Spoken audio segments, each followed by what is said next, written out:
Hi students. So இன்னைக்கு class நம்ம என்ன பார்க்க போறோம் அப்படினா வந்துட்டு அக்டோபர் மந்த் உடைய full current affairs தான் நம்ம பார்க்க போறோம். இந்த கிளாஸ் எப்படி போகும் அப்படினா உங்களுக்கு நான் வந்து 10 கண்டென்ட் கொடுத்திருக்கேன் நான் சிலபஸ்ல. சோ அந்த கண்டென்ட் வைஸ் தான் வந்து ஒவ்வொண்ணா நம்ம பார்க்க போறோம். ஃபர்ஸ்ட் எப்படினா வந்து நம்ம கண்டென்ட் என்னன்னு பார்த்துட்டு அது ஏன் நியூஸ்ல இருந்துச்சு, சோ அத சார்ந்த ஸ்டாட்டிக் இன்ஃபர்மேஷனா இருக்கா அப்படிங்கற நம்ம பார்த்துட்டு சோ அத பேஸ் பண்ணி நம்ம ஒரு क्वेश्चन சால்வ் பண்ணுவோம். அந்த क्वेश्चन சால்வ் பண்ணும்போது வந்து கீழ உங்களுக்கு டைமர் போடும்.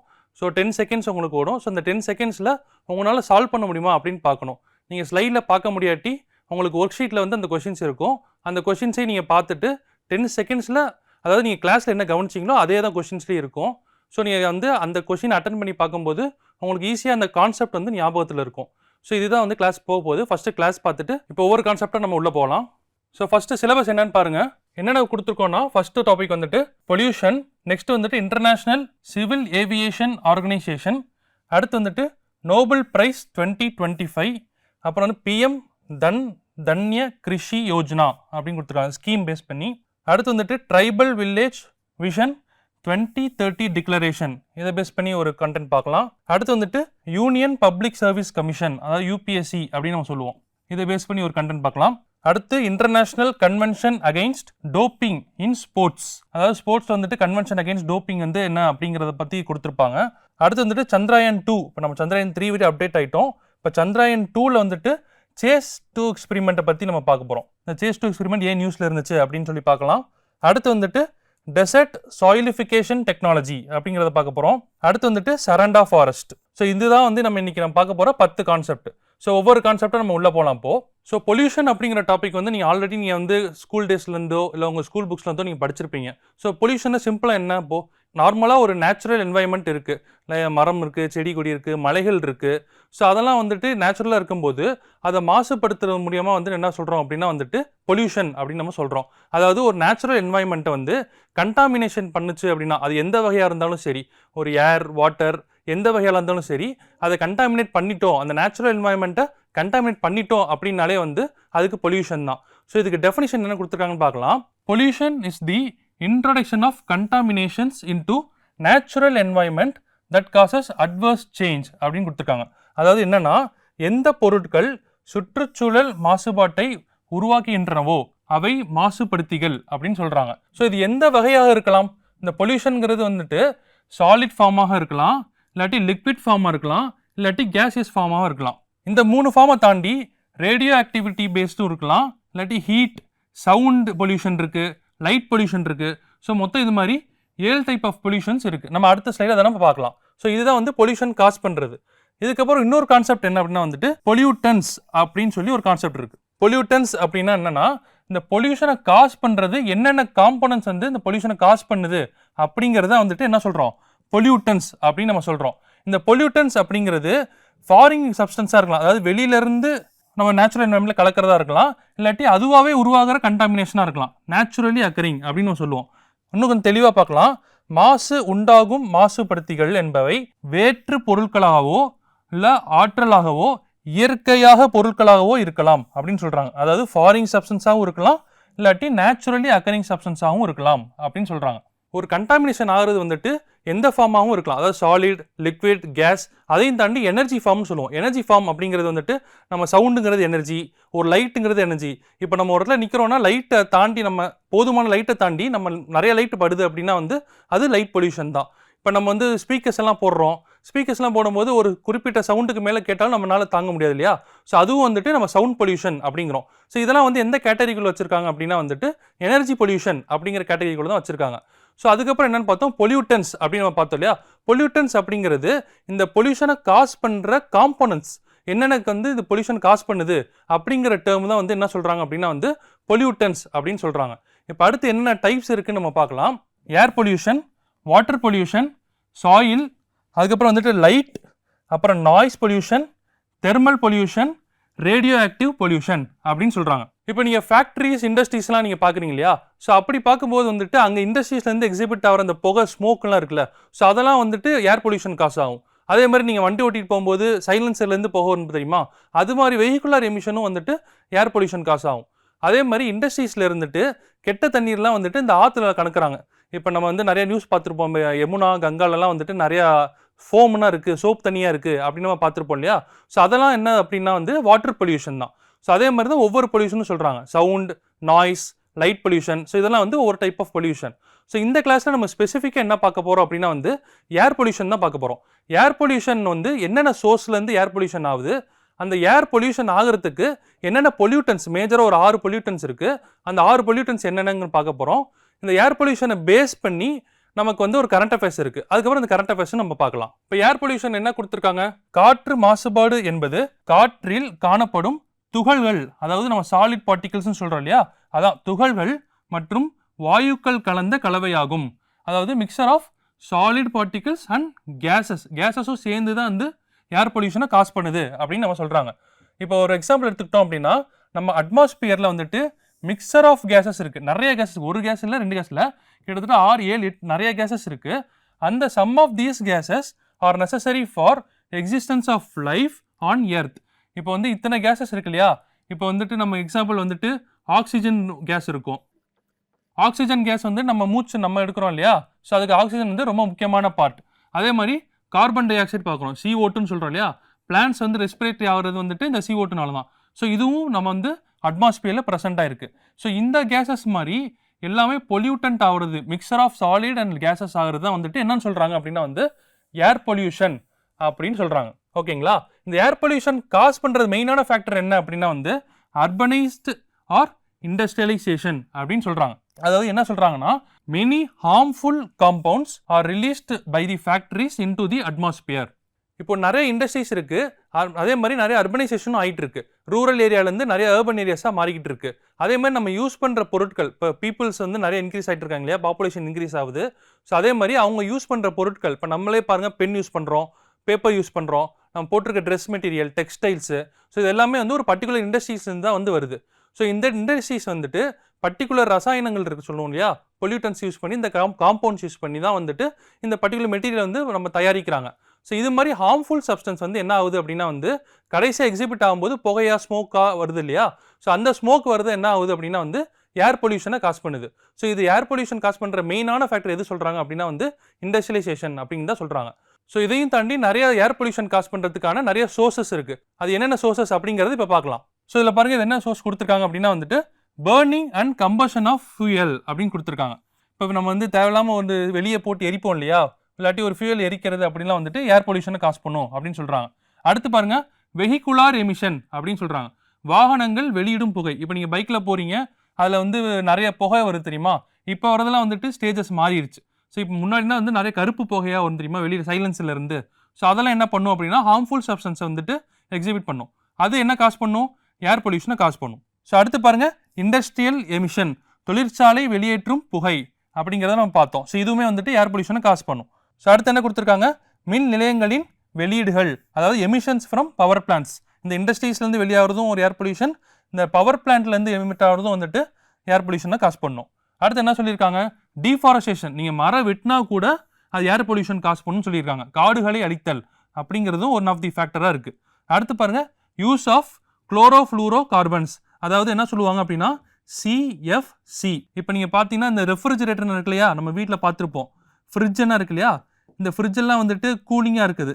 ஸோ இந்த கூலிங்காக இருக்க சப்ஸ்டன்ஸ், ஒன் ஆஃப் தி சப்ஸ்டன்ஸாக என்ன யூஸ் பண்ணுறாங்க அப்படின்னா வந்துட்டு இந்த குளோரோஃப்ளூரோ கார்பன்ஸ் தான் யூஸ் பண்ணுறாங்க. ஸோ இதை யூஸ் பண்ணாலும், அதிகமாக யூஸ் பண்ணாலும் அவங்க என்ன ஆகும் அப்படின்னா வந்து ஏர் பொல்யூஷனை காஸ் பண்ணும். ஸோ இதுதான் வந்து மொத்தம் 7 sources of air pollution. So அடுத்து சொன்னோம் பார்த்தீங்களா, இப்போ மேஜர் ஏர் பொல்யூட்டன்ஸ் என்ன அப்படின்னா வந்துட்டு கார்பன் மோனாக்சைடு. இது அப்படியே உங்கள் ஒர்க் ஷீட்டில் சைடில் நோட் பண்ணிக்கோங்க. Carbon monoxide, carbon di oxide, sulphur di oxide, nitrogen oxide, smoke, அப்புறம் டஸ்ட். இப்போ என்னென்னா, இப்போ நம்ம முன்னாடி பார்த்த மாதிரி O2 ஆக்சிஜன் பார்த்தோம், அதே மாதிரி CO2 கார்பன் டை ஆக்சைடு பார்த்தோம். ஸோ இது மாதிரி நார்மல் கேஸஸில் வந்துட்டு இந்த மாதிரி பொல்யூட்டன்ஸ் வந்து மிக்ஸ் ஆகும். ஸோ இந்த மாதிரி 6 பொல்யூட்டன்ஸ் இருக்கு இல்லையா, carbon monoxide, sulphur di oxide, nitrogen oxide. So இதெல்லாம் மிக்ஸ் ஆகும்போது தான் நமக்கு என்ன ஆகும் அப்படின்னா வந்துட்டு ஏர் பொல்யூஷன் காஸ் ஆகும். ஓகேங்களா, ஸோ இதுதான் மேஜர் ஏர் பொல்யூட்டன்ஸ். இதை சைடில் நோட் பண்ணிக்கோங்க. இப்போ ஏர் பொல்யூட்டன்ஸ் பற்றி பார்த்தோம் இல்லையா, இப்போ அதுக்கான சோர்சஸ் என்ன, அது எங்கேருந்து எமிட் ஆகுது, பொல்யூஷன்னா என்ன அப்படிங்கிறத பார்த்தோம். ஸோ இதை பேஸ் பண்ணி ஒரு அப்ளிகேஷன் பேஸ் பண்ணி ஒரு கொஷின் இருக்குது. அந்த கொஷினை பாருங்கள், கீழே டைமர் ஓடும், அந்த 10 செகண்ட் முடிஞ்சதுக்கப்புறம் அந்த கொஷினை நான் எக்ஸ்பிளைன் பண்ணுறேன். ஸோ இப்போ இந்த கொஷின் பாருங்கள், Manikandan wishes to contribute in reducing air pollution. which vehicle should he use for going to the school அப்படின்னு கொடுத்துருக்காங்க. அதாவது மணிகண்டன் காற்று மாசுபாட்டை குறைப்பதில் பங்களிக்க விரும்புகிறார், பள்ளிக்கு செல்ல அவர் எந்த வாகனத்தை பயன்படுத்த வேண்டும் அப்படின்னு கொடுத்துருக்காங்க. Car, school bus, auto rickshaw, scooter அப்படின்னு கொடுத்துருக்காங்க.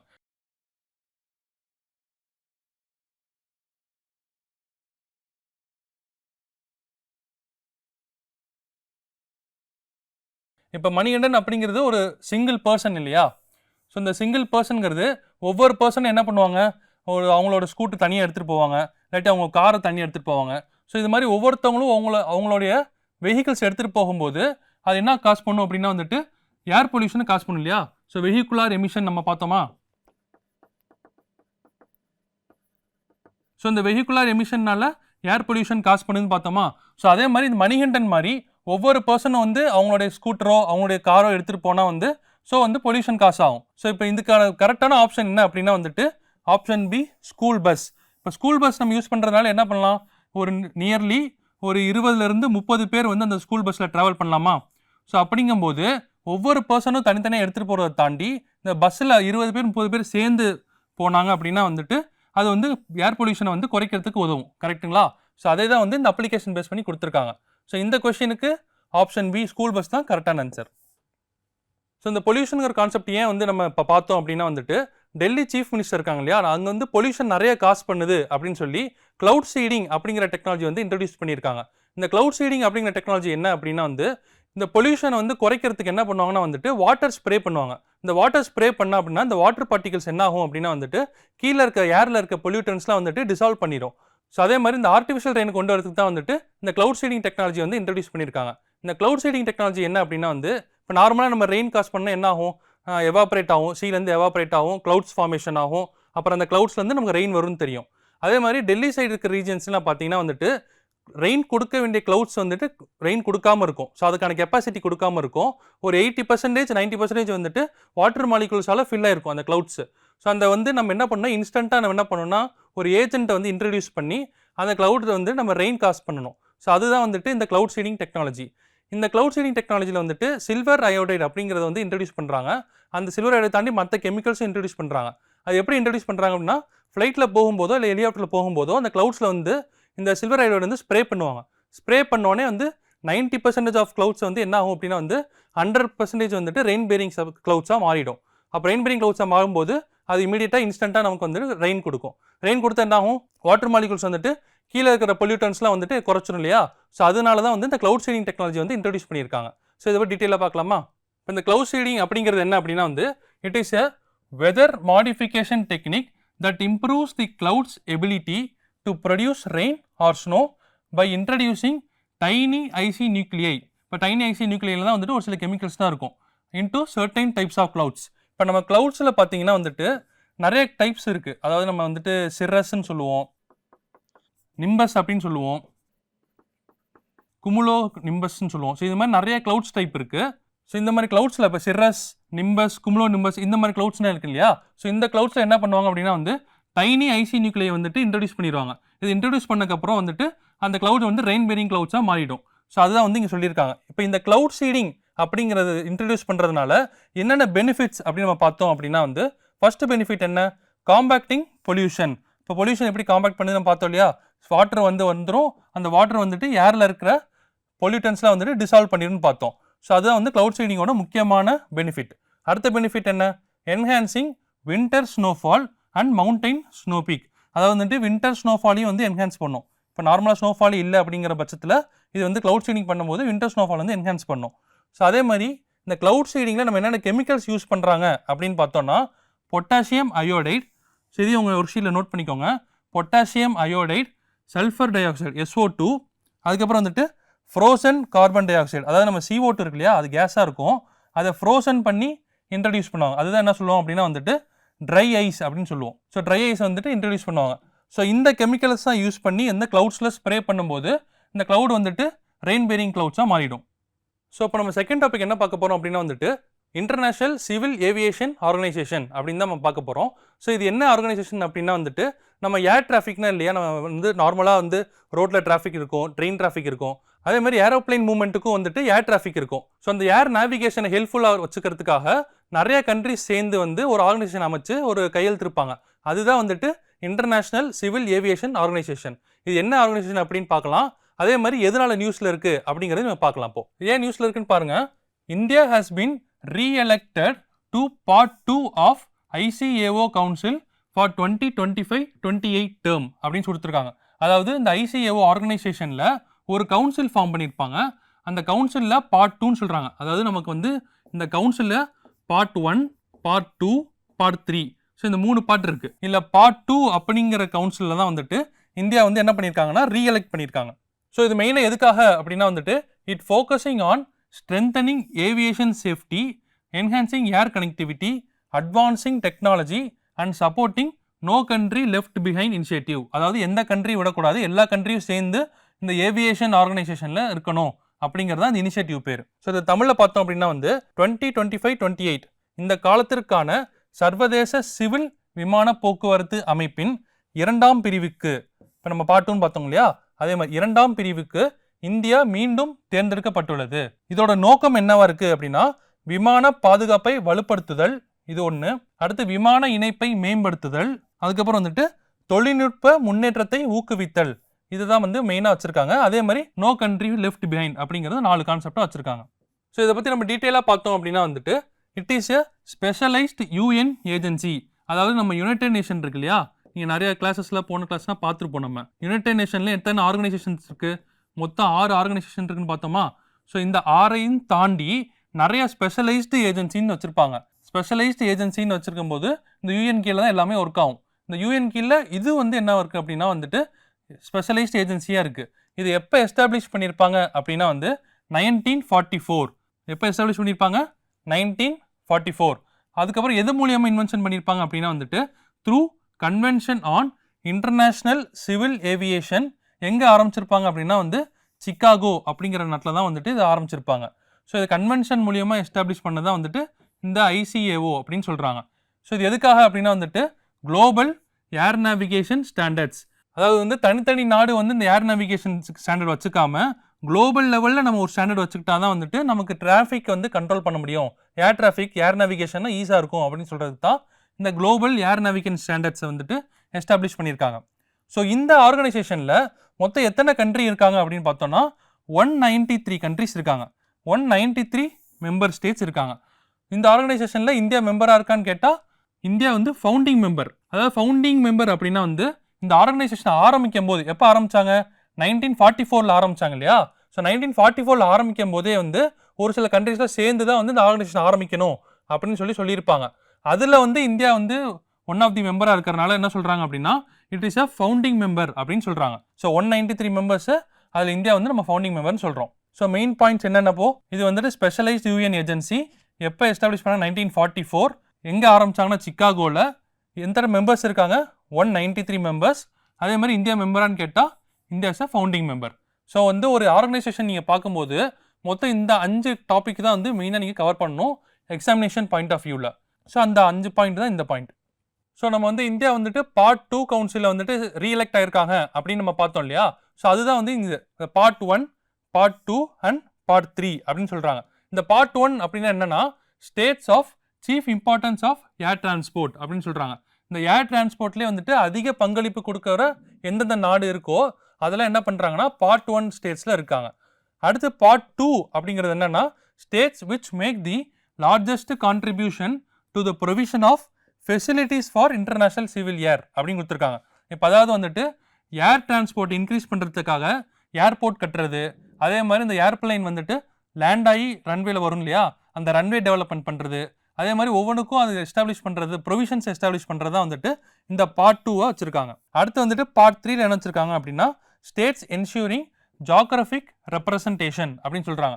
அதாவது இந்தந்த இடத்துல ஜாகிரபிக்கெலாம் வந்து நம்ம ஏர்போர்ட் வச்சுருக்கோம் அப்படிங்கிறத ரெப்ரசன்ட் பண்ணுறதுக்காக இந்த பார்ட் 3 ஸ்டேட்ஸ் இருக்குது. ஸோ மெயினாக வந்து எதுக்காகன்னு தெரிஞ்சு வச்சுக்கோங்க. நமக்கு இந்த சிவில் அமைப்பில் வந்துட்டு 3 பார்ட் இருக்குது அப்படிங்கிறத தெரிஞ்சுக்கோங்க. அந்த பார்ட் 2ல் வந்துட்டு இந்தியா வந்து ரீஎலெக்ட் ஆகிருக்காங்க அப்படிங்கிறத வந்து மட்டும் நீங்கள் தெரிஞ்சுக்கோங்க. அதுபோல் இந்த அமைப்போட பேராமீட்டர்ஸ் என்னங்கிறது போன ஸ்லைடில் பார்த்தோம் இல்லையா, அதை மட்டும் நீங்கள் நோட் பண்ணி வச்சுக்கோங்க. ஓகே, இதை பேஸ் பண்ணி ஒரு கொஸ்டின் பாருங்கள். ஒரு 10 செகண்ட்ஸ் உங்களுக்கு டைம் இருக்குது, நீங்கள் சால்வ் பண்ணி பாருங்கள் இதில்.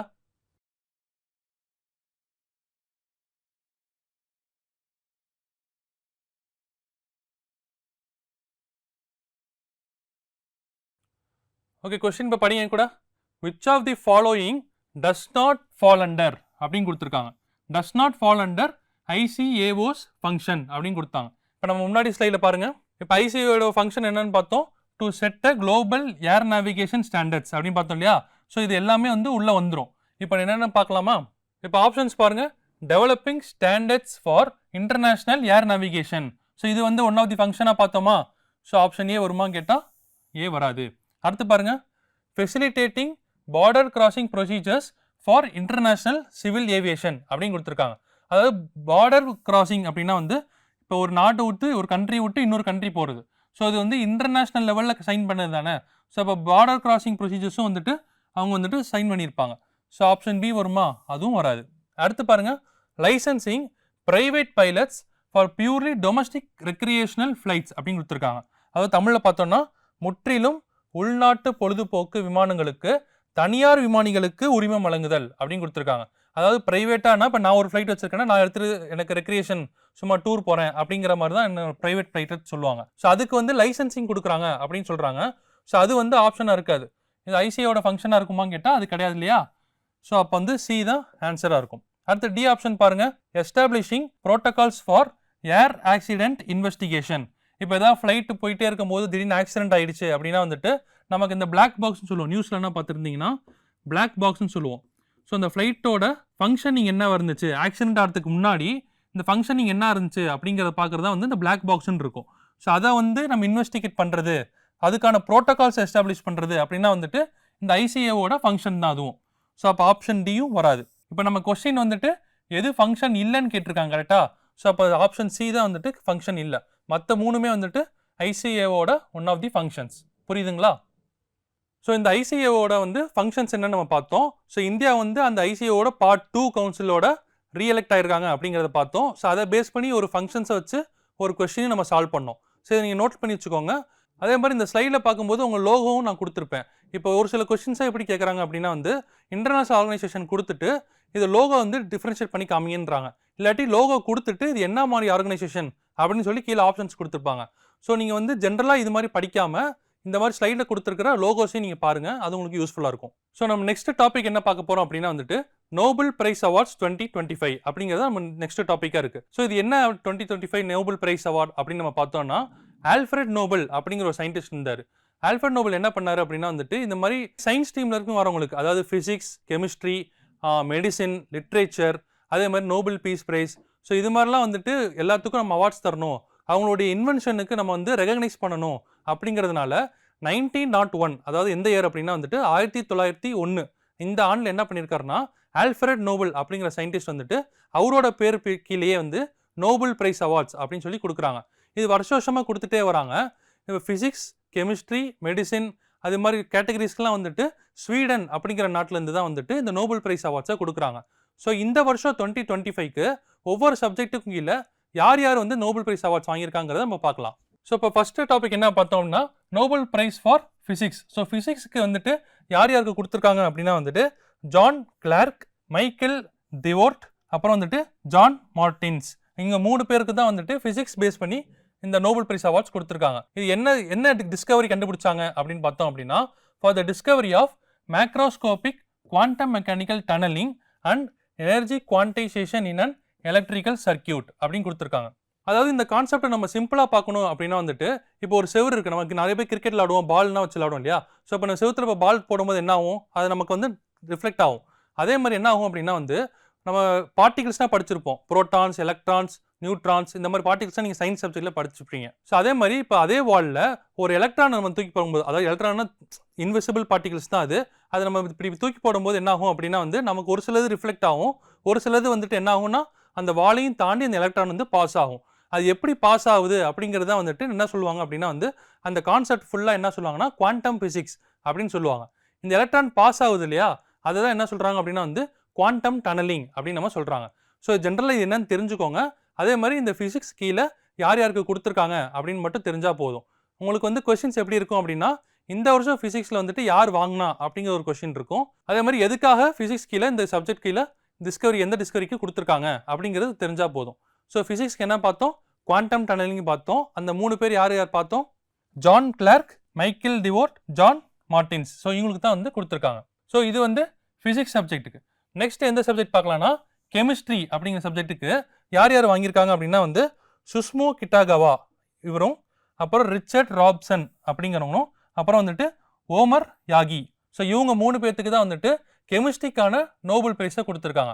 ஸோ இவங்க என்ன டெவலப் பண்ணாங்க, இவங்க என்ன டிஸ்கவரி பண்ணாங்க, for the development of metal organic framework அப்படின்னு சொல்கிறாங்க. இந்த மெட்டல் ஆர்கானிக் ஃப்ரேம் ஒர்க் அப்படின்னா வந்து சிம்பிளாக என்ன சொல்கிறேன் அப்படின்னா வந்துட்டு, இப்போ நீங்கள் ஒரு டெசர்ட்டில் நடந்து போயிட்டு இருக்கீங்க, இல்லை ஏதாவது வந்து ஒரு பாலைவனம் அந்த மாதிரி ஏரியாவில் நடந்து போயிட்டு இருக்கீங்கன்னு வச்சுக்கோங்களேன். ஸோ உங்களுக்கு வந்து தண்ணி தேவைப்படும். ஸோ தண்ணி தேவைப்படுற பட்சத்தில் நம்ம அந்த டெசர்ட்டில் இருக்க ஈஸியாக கிடைக்குமான்னு கேட்டால் கிடைக்காது. ஸோ அப்படிங்கிறதுல நமக்கு ஒரு டிவைஸ் இருக்குன்னு வச்சுக்கோங்களேன். அந்த டிவைஸ் வந்து என்ன பண்ணுன்னா, ஏரில் இருக்கிற வாட்டர் வேப்பர் இருக்கு இல்லையா, நம்ம படிச்சிருப்போம் வாட்டர் வந்துட்டு வேப்பரைஸ் ஆகி கிளவுட்ஸாக ஃபார்ம் ஆகும்னு சொல்லணும் இல்லையா. அதே மாதிரி ஏரில் இருக்கிற வாட்டர் வேப்பர்ஸ் எல்லாம் வந்துட்டு கேப்சர் பண்ணி நமக்கு வாட்டராக கொடுத்தா எப்படி இருக்கும், அது மாதிரி ஒரு டிவைஸ் இருந்தால் எப்படி இருக்குமோ அதுதான் வந்து இந்த மெட்டல் ஆர்கானிக் ஃப்ரேம் ஒர்க். இந்த 3 பேர் என்ன பண்ணுறாங்க அப்படின்னா வந்து, நீங்கள் டைமண்டை பார்த்துருப்பீங்க, டைமண்ட் ஷேப்பில் இருக்கும் இல்லையா. ஸோ இந்த டைமண்டை ஸ்ட்ரக்சராக வச்சு ஒரு மெட்டல் வந்து கண்டுபிடிக்கிறாங்க, ஒரு ஆர்கானிக் ஃபார்முக்கு வந்து கண்டுபிடிக்கிறாங்க. ஸோ அது என்ன பண்ணுறாங்க அப்படின்னா வந்து சின்ன சின்ன கேவிட்டிஸ் இருக்குது. கேவிட்டிஸ் என்ன சொல்லுவோம்னா சின்ன சின்ன கேப் இருக்குது, அந்த ஆர்கானிக்கில் வந்துட்டு சின்ன சின்ன கேப் இருக்குது. இந்த கேப்பை வந்து ஃபியூச்சரிஸ்டிக் அப்ளிகேஷனாக பார்த்தோம் அப்படின்னா வந்து இந்த மாதிரி வாட்டர் வேப்பர் டாப்லெட்ஸை கேப்சர் பண்ணி நமக்கு வாட்டராக கொடுக்கும் அப்படிங்கிறது அந்த சின்ன கான்செப்ட். ஸோ இதுதான் வந்து மெட்டல் ஆர்கானிக் ஃப்ரேம் ஒர்க். இதை டிஸ்கவர் பண்ணதுக்காக தான் வந்துட்டு கெமிஸ்ட்ரியில் நோபல் ப்ரைஸு கொடுத்துருக்காங்க. அடுத்து என்ன அப்படின்னா வந்து ஃபிசியாலஜி ஆர் மெடிசின். ஸோ இந்த கீழே வந்து யார் யாருக்கு கொடுத்துருக்காங்க அப்படின்னா வந்து ஷிமோன் சகாகுச்சி, அதுக்கப்புறம் வந்து மேரி புர்ன்குவோ, அப்புறம் வந்து ஃப்ரெட் ராம்ஸ்டெல். ஸோ இந்த 3 பேருக்கு தான் என்ன கொடுத்துருக்காங்க அப்படின்னா மெடிசின் பேஸ் பண்ணி நோபல் ப்ரைஸ் கொடுத்துருக்காங்க. ஸோ இவங்க என்ன டிஸ்கவர் பண்ணாங்க அப்படின்னா for their discoveries concerning peripheral immune tolerance அப்படின்னு சொல்கிறாங்க. ஸோ இந்த மெடிசின் கீழே நோபல் பிரைஸ் எதுக்கு கொடுத்துருக்காங்க அப்படின்னா வந்துட்டு பெரிஃபரல் இம்யூன் டாலரன்ஸ் அப்படிங்கிறது தான் கொடுத்துருக்காங்க. இப்போ நீங்கள் பார்த்தீங்கன்னா நம்ம பாடியில் வந்து நோய் எதிர்ப்பு சக்தின்னு சொல்லுவோம், அதாவது ஆட்டோ இம்யூன் டிசீஸ்ன்னு சொல்லுவோம் இல்லையா. அது என்ன பண்ணும் அப்படின்னா வந்துட்டு இப்போ நம்ம பாடியில் வந்து ஏதாவது நோய் வருதுன்னு வச்சுக்கோங்களேன், மலேரியா வருது, சிக்கன் பாக்ஸ் இந்த மாதிரி நோய் வருதுன்னா அதுக்கான பேராசைட் இருக்கும். ஸோ அந்த மாதிரி ஏஜென்ட் இருக்கும் இல்லையா உள்ள, அதெல்லாம் வந்து என்ன பண்ணால் அந்த நோய் எதிர்ப்பு சக்தி வந்து தடுத்துரும். ஒரு சில நேரம் என்ன பண்ணும் அப்படின்னா நோய் எதிர்ப்பு சக்தி வந்து நல்ல செல்களையும் வந்து அழிக்க ஆரம்பிக்கும். ஸோ அந்த நல்ல செல்களை அழிக்காமல் நம்ம இன்னும் வந்து நம்ம இம்யூன் வந்து டாலரன்ஸ் கொடுக்கணும் அப்படிங்கிறத வந்துட்டு இந்த டிஸ்கவரியில் சொல்லியிருப்பாங்க. அதுதான் வந்து இம்யூன் டாலரன்ஸை பற்றி சொல்கிறாங்க. ஸோ இது யார் யாருக்கு கொடுத்துருக்காங்க, ஷிமோன் ஸ்ககோச்சி, மேரி புர்ன்குவோ, அப்புறம் ஃப்ரெட் ராம்ஸ்டெல். ஸோ இவங்களுக்கு தான் வந்துட்டு இந்த பெரிஃபரல் இம்யூன் டாலரன்ஸ் பேஸ் பண்ணி நோபல் பிரைஸ் கொடுத்துருப்பாங்க. ஸோ அடுத்த சப்ஜெக்ட் எதுக்கு நோபல் பிரைஸ் கொடுத்துருக்காங்கன்னு பார்த்தோம்னா லிட்ரேச்சர். ஸோ லிட்ரேச்சரில் என்ன சொல்கிறாங்க அப்படின்னா வந்துட்டு அழிவு மற்றும் பயங்கரவாதத்தின் மத்தியில், அதாவது நம்ம டெரரிசம் சொல்லுவோம். ஸோ அந்த டெரரிசம் பேஸ் பண்ணி சில ஆர்ட்லாம் பவர் கொடுத்துருப்பார் அவர். ஸோ ஒரு சில படைப்புகள்லாம் படைச்சிருப்பார். ஸோ அதுக்கு பேஸ் பண்ணி தான் என்ன கொடுத்துருப்பாங்க அப்படின்னா வந்து இவருக்கு லிட்ரேச்சருக்கான நோபல் பிரைஸை கொடுத்துருப்பாங்க. அது யார் அப்படின்னா வந்துட்டு லாஸ்லோ க்ரோஸ் ஹோன்ராய் அப்படிங்கிறவருக்கு தான் வந்துட்டு இந்த லிட்ரேச்சருங்கிற நோபல் ப்ரைஸை கொடுத்துருப்பாங்க. ஸோ நம்ம என்னென்ன சப்ஜெக்ட் பார்த்தோம், லிட்ரேச்சர், ஃபிசிக்ஸ்க்கு, அப்புறம் கெமிஸ்ட்ரி, அப்புறம் வந்து மெடிசின். ஸோ இந்த 4க்கு வந்துட்டு நோபல் ப்ரைஸ் வந்து யாருக்கு கொடுத்துருக்கா, எதுக்காக கொடுத்துருக்காங்க அப்படிங்கிறத பார்த்தோம். ஸோ இதை பேஸ் பண்ணி நம்ம கொஷின் சால்வ் பண்ணுங்க பார்க்கலாம். உங்களுக்கு 10 செகண்ட் டைம் இருக்குது. ஸோ இந்த கொஷினை படிச்சுட்டு நீங்கள் ஆன்சர் சொல்லுங்கள்.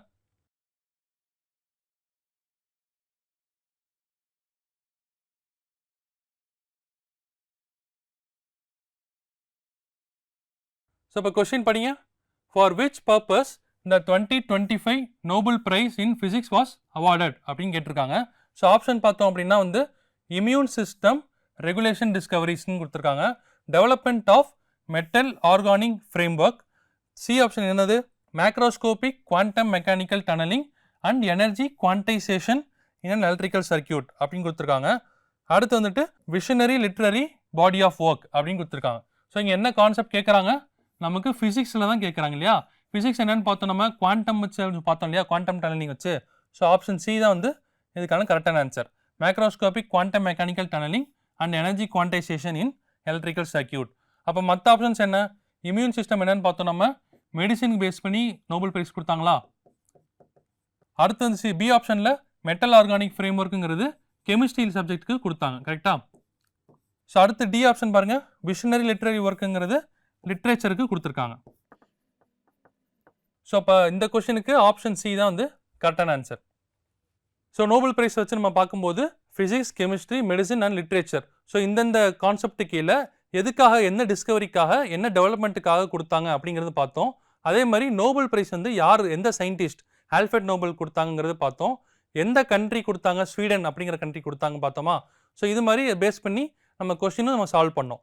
ஸோ நம்ம அடுத்த டாபிக் என்ன அப்படின்னா வந்துட்டு பிஎம் தான் தன்ய கிருஷி யோஜனா அப்படிங்கிறது நமக்கு அடுத்த டாப்பிக்காக இருக்குது. ஸோ இந்த யோஜனா அப்படின்னா நமக்கு ஸ்கீம் அப்படிங்கிறது அர்த்தம். ஸோ இந்த ஸ்கீம் யாருக்காக அப்படின்னா வந்துட்டு அக்ரிகல்ச்சரல் ஃபார்மர்ஸ் இருப்பாங்க இல்லையா, ஸோ அவங்களுக்காக வந்து இந்த ஸ்கீம் வந்து இன்ட்ரடியூஸ் பண்ணியிருப்பாங்க. இது புதுசாக இன்ட்ரடியூஸ் பண்ண இந்த 2025 பட்ஜெட்டில் வந்து இன்ட்ரடியூஸ் பண்ணியிருப்பாங்க. ஸோ இந்த ஸ்கீம் எதுக்காக, இந்த ஸ்கீம் வந்துட்டு என்ன பண்ணும் அப்படிங்கிறத வந்து இப்போ நம்ம ஸ்லைடில் பார்க்கலாம். ஸோ இது எல்லாம் நியூஸில் இருந்துச்சு படிங்க. பிரதமரின் தன் தானிய வேளாண் திட்டம் விவசாயிகளை ஆதரிக்கும் இந்திய அரசின் புதிய திட்டமாகும் அப்படின்னு கொடுத்துருக்காங்க. அடுத்து பாருங்க, இத்திட்டத்தின் கீழ் விவசாயிகள் நேரடி நிதி உதவி, அதாவது வந்து ஒரு பேங்க் சைடு போய் பார்க்காம ஃபினான்ஷியல் அசிஸ்டன்ஸை வந்து இன்ஸ்டண்ட்டாக கிடைக்கணும் அப்படிங்கிறது தான் நேரடி நிதி உதவி. புதிய வேளாண் கருவிகள், அதாவது வந்து இப்போ அக்ரிகல்ச்சர் இப்போ ஹார்வெஸ்ட் பண்ணுறதுக்கு, அதே மாதிரி விதை சீட்லிங் பண்ணுறதுக்கு, இதுக்கெல்லாம் வந்துட்டு எதுக்கு தேவையான புதிய கருவிகள் தேவை இல்லையா, ஸோ அந்த கருவிகள் வாங்குறதுக்கு. அப்புறம் பயிர் காப்பீடு, நம்ம இன்சூரன்ஸ்னு சொல்லுவோம் இல்லையா, இப்போ இன்சூரன்ஸ் ஏதாவது மழையில் அழிஞ்சிருச்சு அப்படின்னா வந்துட்டு இந்த பயிர் காப்பீடு மூலியமாக நீங்கள் வந்து இன்சூரன்ஸ் கிளைம் பண்ணிக்கலாம். அதே மாதிரி பயிர் காப்பீடு மற்றும் சிறந்த சந்தை அணுகலை பெறுவார்கள். அதாவது சந்தை அணுகல்னா வந்துட்டு ஹார்வெஸ்ட் பண்ண கிராப்ஸை போய் நம்ம வந்து மார்க்கெட்டில் விற்கிறதுக்காக ஈஸியாக ஆக்சஸ் கொடுக்கறது. ஸோ என்னென்ன கொடுத்துருக்காங்க, ஃபினான்ஷியல் அசிஸ்டன்ஸ் நேரடி நிதி உதவி, புதிய வேளாண் கருவிகள், அப்புறம் வந்துட்டு பயிர் காப்பீடு இன்சூரன்ஸ் பேஸ் பண்ணி, அதுக்கப்புறம் வந்துட்டு சிறந்த சந்தை அணுகல் பெறுதல் அப்படிங்கிறத கொடுத்துருக்காங்க. ஸோ இந்த 4 தான் மெயினாக டார்கெட் பண்ணி தான் வந்துட்டு பிரதான் மந்திரி தன் தானிய கிருஷி யோஜனா அப்படிங்கிற ஸ்கீம் வந்துட்டு சென்ட்ரல் கவர்மெண்ட் வந்து இன்ட்ரடியூஸ் பண்ணியிருப்பாங்க. ஸோ இதை பற்றி டீட்டெயிலாக பார்க்கலாமா. 100% ஒர்க் ஃபோர்ஸில் நம்ம பார்க்கும்போது இந்தியாவில் அக்ரிகல்ச்சரில் மட்டும் 46% ஆஃப் பாப்புலேஷன் என்னவா இருக்குது அப்படின்னா வந்து அக்ரிகல்ச்சரை பேஸ் பண்ணி தான் இருக்குது. பேலன்ஸ் எல்லாமே வந்து சர்வீஸ் செக்டார், அதாவது இந்த மாதிரி லாஜிஸ்டிக்ஸ் இந்த மாதிரி பேஸ் பண்ணி இருக்குது. ஸோ மெயினாக நம்ம பார்க்கும்போது இந்த 46% டார்கெட் பண்ணுறதுக்காக இந்த ஸ்கீம் வந்து இன்ட்ரடியூஸ் பண்ணியிருக்காங்க. ஸோ இந்த ஸ்கீமில் என்னென்ன பெனிஃபிட்ஸ் இருக்குது அப்படின்னு பார்த்தோம் அப்படின்னா, கிராப் ப்ரொடக்டிவிட்டி, அதாவது நம்ம வந்து இப்போ கிராப் வந்து நம்ம கல்டிவேட் பண்ணுறோம் அப்படின்னா வந்து அதோட ப்ரொடக்டிவிட்டி கம்மியாக இருக்குது, அதை எப்படி நம்ம என்ஹான்ஸ் பண்ணலாம் அப்படிங்கிறது ஒரு ஆஃப் தி பெனிஃபிட்டாக பார்க்குறாங்க. செகண்ட் பெனிஃபிட் என்ன பார்க்குறாங்க அப்படின்னா வந்துட்டு ஒரு சில கிராப்ஸ் என்னென்னா வந்துட்டு சாதாரண மழையில் இருந்தால் அது தாங்கும், நல்லா மழை பெஞ்சு வெள்ளம் வந்துருச்சுன்னா அந்த கிராப்ஸ் அழிஞ்சிரும் இல்லையா. ஸோ அந்த மான்சூனுக்கு ஏற்ற மாதிரி நம்ம டிபெண்டன்ஸ் ஆன் மான்சூன் அதுக்கேற்ற மாதிரி என்ன பண்ணுறாங்க அப்படின்னா வந்துட்டு இந்த ஸ்கீம் வந்து நம்ம அனலைன் பண்ணி கொண்டு போகணும் அப்படிங்கிறதுக்காக செகண்ட் பேராமீட்டர்ஸாக இது வச்சுருக்காங்க. மூணாவது பேராமீட்டர் எதுக்கு வச்சிருக்காங்க அப்படின்னா ஸ்மால் லேண்ட் ஹோல்டிங்ஸ் சொல்கிறாங்க. அதாவது ஸ்மால் லேண்ட் ஹோல்டிங்ஸ் அப்படின்னா வந்துட்டு இப்போ ஒரு சில பேர்கிட்ட என்னவா இருக்கும், 1 ஏக்கர் நிலம் தான் இருக்கும், 2 ஏக்கர் நிலம் தான் இருக்கும். ஸோ அந்த மாதிரி நேரத்தை பார்க்கும்போது வந்து கம்மியாக தான் வந்து ஹார்வெஸ்ட் பண்ணியிருப்பாங்க, கம்மியாக தான் வந்து கிராப்பை கல்டிவேட் பண்ணியிருப்பாங்க. ஸோ அந்த ஸ்மால் லேண்ட் ஹோல்டிங்ஸ் வச்சு அவங்களோட வாழ்வாதாரம் நல்லா இருக்குமா, இன்க்ரீஸ் ஆகுமா அப்படின்னு நம்ம பார்த்தோம்னா கிடையாது. ஸோ அவங்களுக்காக ஃபினான்ஷியல் அசிஸ்டன்ஸ் நம்ம கொடுக்கணும் இல்லையா. ஸோ அதுக்காக தான் வந்துட்டு மூணாவது பேராமீட்டரை இந்த ஸ்கீமுக்குள்ளே வச்சிருக்காங்க. 4வது பேராமீட்டர் என்ன வச்சிருக்காங்க அப்படின்னா வந்துட்டு லேக் ஆஃப் மாடர்ன் ரிசோர்சஸ் அப்படின்னு சொல்கிறாங்க. அப்படின்னு என்ன அப்படின்னா வந்து இன்னும் நம்ம அந்த கலப்பையை பிடிச்சி அறுவடை செய்வாங்க இல்லையா, ஸோ அது மாதிரி இல்லாமல் இப்போ நிறையா டூல்ஸு, நிறையா இண்டஸ்ட்ரீஸ் பேஸ் பண்ணி ஒரு மெக்கானிக்கல்ஸ்லாம் வந்துருச்சு. ஸோ அதெல்லாம் வந்துட்டு நிறைய பேரால் அஃபோர்ட் பண்ண முடியாது. சின்ன சின்ன ஃபார்மர்ஸ் இருப்பாங்க, நம்ம முன்னாடி பார்த்த மாதிரி 1 ஏக்கர் 2 ஏக்கர்னா வச்சுருக்கவங்க வந்துட்டு கையிலேயே தான் வந்து ஹார்வெஸ்ட் பண்ணுவாங்க. ஸோ அவங்களுக்கு ஈஸியாக இருக்கிற மாதிரி மிஷின்ஸ் எல்லாம் வாங்குறதுக்கு இந்த மாதிரி ஃபினான்ஷியல் அசிஸ்டன்ஸ் கொடுக்கணும் அப்படிங்கிற பேஸ் பண்ணி தான் வந்துட்டு இந்த ஸ்கீம் வந்து 4வது பேராமீட்டரை இன்ட்ரடியூஸ் பண்ணியிருப்பாங்க. 5வது பேராமீட்டர் பார்த்தோம் அப்படின்னா வந்துட்டு போஸ்ட் ஹார்வெஸ்ட் லாசஸ். அதாவது அப்படி சொல்கிறாங்க அப்படின்னா இப்போ நான் வந்து கிராப் பண்ண அறுவடை செஞ்சுட்டேன், செஞ்சதுக்கப்புறம் எனக்கு மார்க்கெட்டில் போய் விற்கிறதுக்கு எனக்கு லாஸ் தான். இப்போ நான் அறுவடை செஞ்சு கல்டிவேட் பண்ணுறது ஒரு 100 ரூபா ஆச்சு அப்படின்னா வந்து அங்கே மார்க்கெட்டில் நான் விற்க போகும்போது 1 கிலோ எனக்கு 10 ரூபா, 1 கிலோ எனக்கு 50 ரூபா தான் போகும். ஸோ எனக்கு 50 ரூபா லாஸ் ஆகுது இல்லையா. ஸோ இந்த லாஸை வந்து நம்ம குறைக்கணும் அப்படிங்கிற பட்சத்தில் தான் வந்துட்டு இந்த ஸ்கீமை 5வது பேராமீட்டரில் வச்சுருக்காங்க. 6வது பேராமீட்டர் என்ன வச்சுருக்காங்கன்னா லோ ஃபார்மர் இன்கம் அப்படின்னு வச்சுருக்காங்க. ஸோ இதெல்லாம் பேஸ் பண்ணி இப்போ நம்ம கல்டிவேட் பண்ணதுக்கப்புறம் நமக்கு வந்து இன்கம் வர்றது கம்மியாக இருக்குது. இப்போ 100 ரூபா விற்கிற இடத்துல 50 ரூபாய்க்கு விற்கிறாங்க. அதே மாதிரி மழை பெஞ்சதுனால எனக்கு நிறைய லாஸ் ஆயிடுச்சு, ஸோ நிறைய கடன் வாங்க வேண்டியது இருக்குது. அதே மாதிரி இந்த இன்சூரன்ஸ் பேஸ் பண்ணி நிறைய கிராப்ஸ்லாம் வாங்க வேண்டியது இருக்குது. ஸோ இந்த மாதிரினா பார்க்கும்போது வந்து ஃபார்மர்ஸோட தனிப்பட்ட இன்கம் என்ன ஆயிடுது அப்படின்னா வந்து குறைஞ்சிருது. ஸோ இதெல்லாம் வந்து என்ஹான்ஸ் பண்ணுறதுக்காக அப்படின்னு தான் வந்துட்டு இந்த ஸ்கீம் வந்து கொண்டு வந்திருக்காங்க. ஸோ இந்த 6 பேராமீட்டர்ஸ் வந்துட்டு நம்ம பெனிஃபிட்டாக வச்சுக்கணும். கிராப் ப்ராடக்டிவிட்டி வந்து இன்க்ரீஸ் பண்ணணும், ஃபார்மர்ஸ் இன்கம் வந்து இன்க்ரீஸ் பண்ணணும், மாடர்ன் டூல்ஸ் வந்துட்டு எல்லா ஃபார்மர்ஸும் யூஸ் பண்ணணும். அதே மாதிரி மான்சூனுக்கு அப்புறம் மழை பெஞ்சதுக்கப்புறம் அந்த கிராப்ஸ் வந்து ப்ராப்பராக வந்துட்டு இருக்கா அப்படிங்கிறத வந்து மெயின்டைன் பண்ணணும். அதே மாதிரி crop losses, post harvest losses வந்து இப்போ மார்க்கெட்டில் போய் விற்றா அவங்களுக்கு ஏற்ற மாதிரி இப்போ 100 ரூபானா 100 ரூபாய்க்கு விற்கிற மாதிரி, இல்லை அட்லீஸ்ட் 90 ரூபாய்க்கு விற்கிற மாதிரி.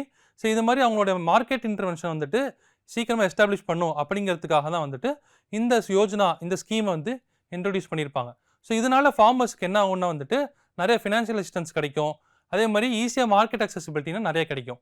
ஸோ இதை பேஸ் பண்ணி அடுத்த ஸ்லைடில் பார்க்கலாம். ஸோ இந்த ஸ்கீம் இன்ட்ரடியூஸ் பண்ணுறதுனால என்ன ஆகும் அப்படின்னா வந்துட்டு 20 to 30% வந்துட்டு ஹை குவாலிட்டி சீட்ஸை இன்ட்ரடியூஸ் பண்ணலாம் அப்படிங்கிறாங்க.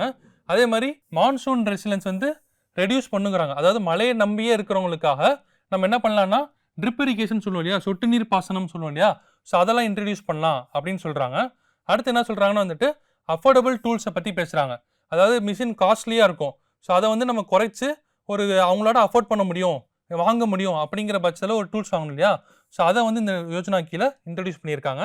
அடுத்து ஸ்டோரேஜ் இன்ஃப்ராஸ்ட்ரக்சர், அறுவடை செஞ்ச கிராப்ஸ் எல்லாம் என்ன பண்ணணும், ஒரு ப்ராப்பராக மெயின்டைன் பண்ணணும் இல்லையா, ஸோ அதை வந்து ஸ்டோரேஜ் பண்ணுறதுக்காக ஒரு இன்ஃப்ராஸ்ட்ரக்சர் டெவலப் பண்ணும் அப்படின்னு சொல்லி கொடுத்துருக்காங்க. அடுத்த பாயிண்ட் வந்து offer loans and direct market access. இப்போ நான் கிராப்பை வந்து நான் கல்டிவேட் பண்ணணும் அப்படின்னா என்கிட்ட காசு இல்லைன்னா நம்ம என்ன பண்ணுவோம், பேங்க்கில் போய் லோன்ஸ் கேட்போம் இல்லையா, ஸோ அதெல்லாம் வந்துட்டு என்ஹான்ஸ் பண்ணணும் அப்படிங்கிறதுக்காக இந்த ஸ்கீம் வந்து இன்ட்ரடியூஸ் பண்ணியிருப்பாங்க. அதுக்கப்புறம் என்ன பண்ணியிருப்பாங்கன்னா சஸ்டைனபிள் ப்ராக்டிஸை இன்ட்ரடியூஸ் பண்ணுறது. சஸ்டைனபிள் ப்ராக்டிஸ் என்ன, ஆர்கானிக் ஃபார்மிங் நம்ம சொல்லுவோம் இல்லையா, இப்போ கிராப்ஸ் நல்லா வளர்கிறதுக்காக பூச்சிக்கொல்லிலாம் வந்துட்டு நம்ம கிராப்ஸில் வந்து ஸ்ப்ரே பண்ணுவோம். ஸோ அதெல்லாம் இல்லாமல் ஆர்கானிக்காக 100% ஆர்கானிக்காக வந்துட்டு சஸ்டைனபிளாக பண்ணணும் அப்படிங்கிறத ப்ரமோட் பண்ணுறதுக்காக இந்த ஸ்கீமை கொண்டு வந்திருப்பாங்க. அடுத்து என்ன பண்ணுவாங்கன்னா விமன், யூத், அப்புறம் மற்ற செக்டர் என்னென்ன வருது, டெய்ரி, ஃபிஷரிஸ், ஸோ இதை மாதிரிலாம் என்ஹான்ஸ் பண்ணணும் அப்படிங்கிறதுக்காகவும் இந்த ஸ்கீம் இன்ட்ரடியூஸ் பண்ணியிருப்பாங்க. அதுக்கப்புறம் வந்துட்டு self sufficiency in food grains. அதாவது நம்ம இந்தியா என்ன பண்ணுறாங்க அப்படின்னா வந்து மற்ற நாடுகளை நம்பாமல் நம்மளே வந்து விதைச்சு நம்மளே சாப்பிட்டுக்கலாம் அப்படிங்கிறது வந்து செல்ஃப் சஃபிஷியன்சின்னு சொல்லுவாங்க. ஸோ அதை வந்து நம்ம வந்து இன்க்ரீஸ் பண்ணணும் அப்படிங்கிறத கான்செப்டாக வச்சு இந்த ஸ்கீமை இன்ட்ரடியூஸ் பண்ணியிருப்பாங்க. ஜஸ்ட் சும்மா நம்ம கிளாஸில் நான் சொல்லும் போதே வந்து கவனிச்சுக்கோங்க, இதை மனப்பாடம் பண்ணணும் அப்படின்னு அவசியம் கிடையாது. ஸோ எதுக்காக இன்ட்ரடியூஸ் பண்ணியிருக்காங்கன்னு தெரிஞ்சுக்கோங்க. ஸோ இதுதான் மெயின் ஆஃப் தி அப்ஜெக்டிவ்ஸ்னு சொல்கிறாங்க. ஸோ இந்த அப்ஜெக்டிவ்ஸ்லாம் நம்ம பார்த்துட்டோம் இல்லையா, ஸோ இதை பேஸ் பண்ணி ஒரு கொஸ்டின் பார்க்கலாமா? ஓகே, இந்த கொஸ்டின் சால்வ் பண்ணுறது உங்களுக்கு 10 செகண்ட் இருக்குது, நீங்கள் சால்வ் பண்ணி சொல்லுங்கள், ஆன்சர் சொல்லுங்கள்.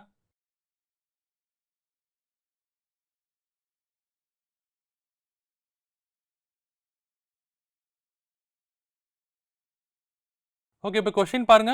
Which of the following is a key objective of PM Dhan Dhaanya Krishi Yojana அப்படின்னு கொடுத்துருக்காங்க. அதாவது இந்த ஸ்கீம் இன்ட்ரடியூஸ் பண்ணுறதுக்காக மெயின் அப்ஜெக்டிவ் என்ன அப்படின்னு கேட்குறாங்க. ஸோ உங்களுக்கு இந்த மாதிரி கொஸ்டின்ஸ் இருக்கும், டேரெக்டாக ஏபிசிடின்னு கொஸ்டின் கொடுக்காம இந்த 1 2 3 கொடுத்து இதில் கீழே வந்து ஏபிசிடியில் ஒரு ஆப்ஷன் செலக்ட் பண்ண சொல்லுவாங்க. ஸோ அந்த யோஜனாவோட கீ அப்ஜெக்டிவ் என்ன, அப்போ என்ஹான்ஸ் அக்ரிகல்ச்சரல் ப்ரொடக்டிவிட்டி பார்த்தோமா, ஸோ அப்போ அதுவும் ஒரு அப்ஜெக்டிவ் தான். அடாப்ட் கிராப் டைவர்சிஃபிகேஷன் பார்த்தோமா, வேரியஸ் கிராப்ஸை வந்து நம்ம கல்டிவேட் பண்ணுறது, ஸோ அதுவும் நம்ம ஒன் ஆஃப் தி ஸ்கீமாக பார்த்தோம். அடுத்து இம்ப்ரூவ் இரிகேஷன் ஃபெசிலிட்டிஸ், மழையை மட்டும் நம்பி இருக்காமல் ட்ரிப் இரிகேஷன், சொட்டு நீர் பாசனம் அதெல்லாம் இன்க்ரீஸ் பண்ணணும் நம்ம பார்த்தோமா, ஸோ 3யும் இருக்குது. ஸோ இந்த 3 ஆப்ஷனுமே வந்துட்டு கீ அப்ஜெக்டிவ்ஸ் தான். இந்த 3 ஆப்ஷன் எங்கே இருக்குது, ஆப்ஷன் டி 1 2 3. ஸோ இதுதான் வந்து இந்த கொஸ்டினுக்கான கரெக்டான ஆன்சர். ஸோ இப்போ என்ன பார்த்தோம் அப்படின்னா வந்துட்டு நம்ம கிராப்ஸ் பேஸ் பண்ணி ஒரு அக்ரிகல்ச்சர் பேஸ் பண்ணி நம்ம வந்து ஒரு கரண்ட் அஃபேர்ஸ் பார்த்தோம் இல்லையா. ஸோ கிராப்ஸ் அப்படிங்கிறது ஒரு ஸ்டாட்டிக் பார்ட். ஸோ நம்ம வந்து இந்தியாவில் என்னென்ன டைப் ஆஃப் கிராப்ஸ் இருக்குது அப்படின்னு பார்த்தோம் அப்படின்னா வந்து மொத்தமாக 4 மேஜர் கேட்டகரியாக பிரிச்சிருக்காங்க. என்னென்ன கேட்டகரி அப்படின்னா food crops, cash crops, plantation, அப்புறம் ஹார்டிகல்ச்சர் அப்படின்னு கொடுத்துருக்காங்க. ஸோ இது என்னென்ன கேட்டகரி கீழே வருது, ஃபுட் கிராப்ஸ்னால் என்ன, நம்ம நார்மலாக சாப்பிட்றது தான், வீட்டு, மெய்ஸ், ரைஸ், மில்லட்ஸ், பல்சஸ் இதெல்லாம் கொடுத்துருக்காங்க. அடுத்து கேஷ் கிராப்ஸ்னால் வந்துட்டு நம்ம வந்து இன்கம் தரக்கூடிய கிராப்ஸ் சொல்லுவோம். இப்போ sugar cane, tobacco, cotton, jute, oil seeds இதெல்லாம் கொடுத்துருக்காங்க. அடுத்து பிளான்டேஷன் கிராப்ஸ் கொடுத்துருக்காங்க இல்லையா. பிளான்டேஷன் கிராப்ஸ் அப்படின்னா வந்துட்டு மேக்ஸிமம் இந்த ஹில் ஸ்டேஷனில் பிளான்ட் பண்ணுவாங்க, அதாவது டீ, காஃபி, ரப்பர், ஸோ இதெல்லாம் வந்து பிளான்டேஷன் கிராப்ஸ். அடுத்து வந்து ஹார்டிகல்ச்சர் கிராப்ஸ்னு சொல்லுவோம், அதாவது தோட்டக்கலை பயிர்கள் அப்படின்னு சொல்லி. அதெல்லாம் என்ன, ஃப்ரூட்ஸ், ஃப்ளார்ஸ், வெஜிடபிள்ஸ், ஸோ இதெல்லாம் வந்துட்டு ஹார்டிகல்ச்சர் கிராப்ஸ். ஸோ இது மெயினாக ஏன் நம்ம இப்போ டிஸ்கஸ் பண்ணுறோம் அப்படின்னா வந்துட்டு நமக்கு லாஸ்ட் இயர் என்ன கொஸ்டின் கேட்டிருக்காங்க அப்படின்னா ரைஸ் அப்படின்னு கொடுத்துட்டு இது வந்து என்ன டைப் ஆஃப் கேட்டகரின்னு கேட்டிருக்காங்க. ஸோ ரைஸ் கொடுத்து இது வந்து ஃபுட் கிராப்ஸா, பிளான்டேஷன் கிராப்ஸா, கேஷ் கிராப்பா அப்படின்னு கேட்டிருக்காங்க. ஸோ இந்த மாதிரி நீங்கள் படிக்கிறது ஈஸியாக இருக்கும். ஸோ கிராப்ஸ் வந்து 4 டிவைட் பண்ணியிருக்காங்கிறத தெரிஞ்சு வச்சுக்கோங்க. ஸோ அதே மாதிரி இந்தந்த கிராப்ஸ் வந்து எந்தெந்த சீசனில் வந்து கல்டிவேட் பண்ணுறாங்க அப்படிங்கிறது என்ன அப்படின்னா வந்து இப்போ கிராப்பிங் சீசன் பார்த்தோம்னா நமக்கு மொத்தம் 3 இருக்குது. கேரிஃப் சீசன், ராபி சீசன், ஜைத் அப்படின்னு சொல்லிட்டு நம்ம ஆல்ரெடி நம்ம ஸ்கூல் புக்ஸ்லாம் நம்ம பார்த்துருப்போம். கேரிஃப் அப்படின்னா வந்து ஜூன் மாதத்துலேருந்து செப்டம்பர் மந்த் வரையும் கல்டிவேட் பண்ணுவாங்க. ராபிங்கிறது அக்டோபர்லேருந்து மார்ச், ஜைத்துங்கிறது ஏப்ரல் டு ஜூனில் கல்டிவேட் பண்ணுவாங்க. ஸோ இந்தந்த சீசனில் வந்துட்டு மெயினாக நார்தர்ன் ஸ்டேட்லேயோ இல்லை சதர்ன் ஸ்டேட்லேயோ என்னென்ன கிராப்ஸ் கல்டிவேட் பண்ணுவாங்கிறது இங்கே கொடுத்துருக்காங்க. ரைஸ், காட்டன், பாஜ்ரா, அப்புறம் வந்து இங்கே இருக்கிற ரைஸ், ராகி, அப்புறம் வந்து ராபி சீசனில் wheat, gram, rape seeds, mustard கொடுத்துருக்காங்க. சதர்ன் ஸ்டேட்லேயும் ரைஸ், மெய்ஸ், ராகி, கிரவுண்ட்நட் கொடுத்துருக்காங்க. அடுத்து ஜையத் சீசன், அதாவது ஏப்ரல், ஜூனில் வந்துட்டு vegetables, fruits, fodder, rice, vegetables and ஃபோடர்னு கொடுத்துருக்காங்க. ஸோ இது வந்து ஜஸ்ட் நம்ம ஸ்லைடை பாஸ் பண்ணி நீங்கள் வந்து என்னென்ன இருக்குது அப்படிங்கிறத பார்த்து வச்சுக்கோங்க. இதை பேஸ் பண்ணி ஒரு கொஸ்டின் வந்திருக்கு. இப்போ என்ன கொடுத்துருக்காங்கன்னா, ரைஸ் வந்து எந்த சீசனில் கல்டிவேட் பண்ணலாம் அப்படின்னு கேட்பாங்க. நீங்கள் பாருங்கள், கேரிஃப் சீசன்லையும் கல்டிவேட் பண்ணியிருக்காங்க, ராபி சீசன்லையும் ரைஸை கல்டிவேட் பண்ணியிருக்காங்க, ஜையத் சீசன்லையும் ரைஸ் கல்டிவேட் பண்ணியிருக்காங்க. ஸோ எல்லா சீசன்லையும் வந்துட்டு ரைஸ் வந்து அடாப்ட் ஆகிக்குது கரெக்டாக. ஸோ அது மாதிரி நீங்கள் கிராப்பிங் சீசனையும் வந்து நீங்கள் பார்க்கணும். ஸோ முன்னாடி வந்து டைப்ஸ் ஆஃப் கிராப்ஸ் பார்த்தோம், இப்போ வந்து கிராப்பிங் சீசன் என்னென்ன அப்படிங்கிறத நம்ம பார்த்தோம். ஸோ இப்போ நம்ம நெக்ஸ்ட் டாபிக் என்ன அப்படின்னா வந்து ட்ரைபல் வில்லேஜ் விஷன் 2030 டிக்ளரேஷன் அப்படின்னு சொல்லி கொடுத்துருக்காங்க. அதாவது என்ன அப்படின்னா வந்து நம்ம அக்டோபர் 2 அப்படின்ற டைமில் என்ன பண்ணுறாங்கன்னா ஒரு ஸ்பெஷல் கிராம சபா வந்து கண்டக்ட் பண்ணுறாங்க. அந்த கிராம சபாவில் என்னன்னா வந்து ட்ரைபல் பீப்புள்ஸுக்காக ஈஸியாக அடாப்ட் பண்ணிக்கிறதுக்காக இந்த மற்ற ஸ்கீம்ஸ் எல்லாம் இன்டெகிரேட் பண்ணணும். அதே மாதிரி நம்ம அடுத்து 2030 இந்த ட்ரைபல் பீப்புள்ஸ்க்கு இந்தந்த டார்கெட் தான் வரணும் அப்படிங்கிறத வந்து என்ன சொல்லியிருக்காங்க அப்படின்னா ட்ரைபல் வில்லேஜ் விஷன் 2030 டிக்ளரேஷன். அந்த 2030ங்கிறது அந்த 2030 இயருக்குள்ள இந்தந்த டிக்ளரேஷன்லாம் வந்து நமக்கு வந்து ரிசால்வ் ஆயிருக்கணும் அப்படிங்கிறது தான் கொடுத்துருக்காங்க. ஸோ இது எப்போ பண்ணாங்க, இந்த டிக்ளரேஷன் கீழே என்னென்ன சொல்லியிருக்காங்கிறத இப்போ பார்க்கலாம். ஸோ இதுலேயே நியூஸில் இருந்திருக்கு, the declaration was passed in special gram sabha. எப்போ கண்டக்ட் பண்ணியிருக்காங்க, அக்டோபர் 2 கண்டக்ட் பண்ணியிருக்காங்க. ஸோ இது என்ன பண்ணுறாங்கன்னா இந்த டிக்ளரேஷனுங்கிறது ஆதி சேவா பர்வ் அப்படிங்கிறது கீழே தான் வந்து பாட்டாக இருக்குது. இது கீழே என்ன பண்ணுறாங்கன்னா கிராம் சபா கண்டக்ட் பண்ணுறாங்க.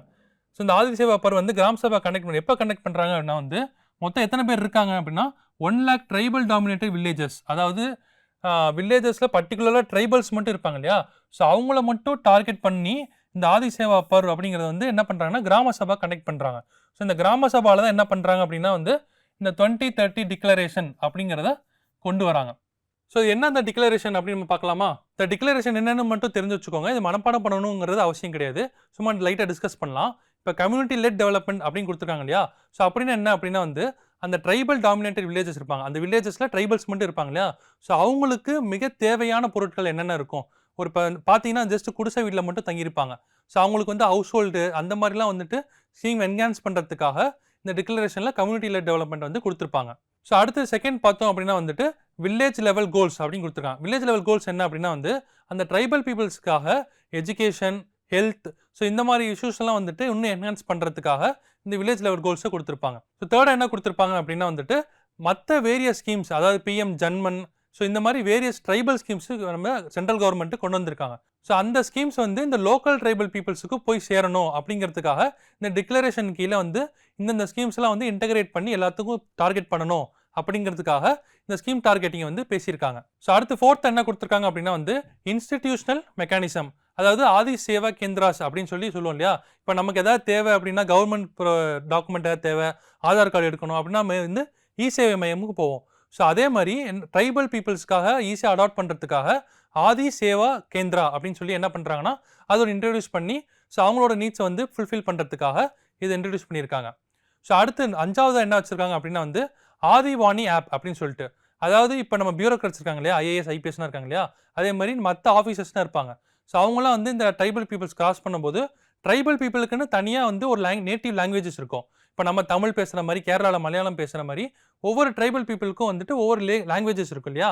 ஸோ அந்த லாங்குவேஜஸ்க்கும் இவங்களுக்கு புரியணுங்கிறதுக்காக, இந்த பியூரோக்ராட்ஸுக்கு இவங்களோட லாங்குவேஜ் புரியணும் அப்படிங்கிறதுக்காக இவங்க 2 பேர்த்து கனெக்ட் பண்ணுறது தான் என்ன பண்ணுறாங்க அப்படின்னா ஆதிவாணி ஆப் அப்படிங்கிறத இன்ட்ரடியூஸ் பண்ணுறாங்க.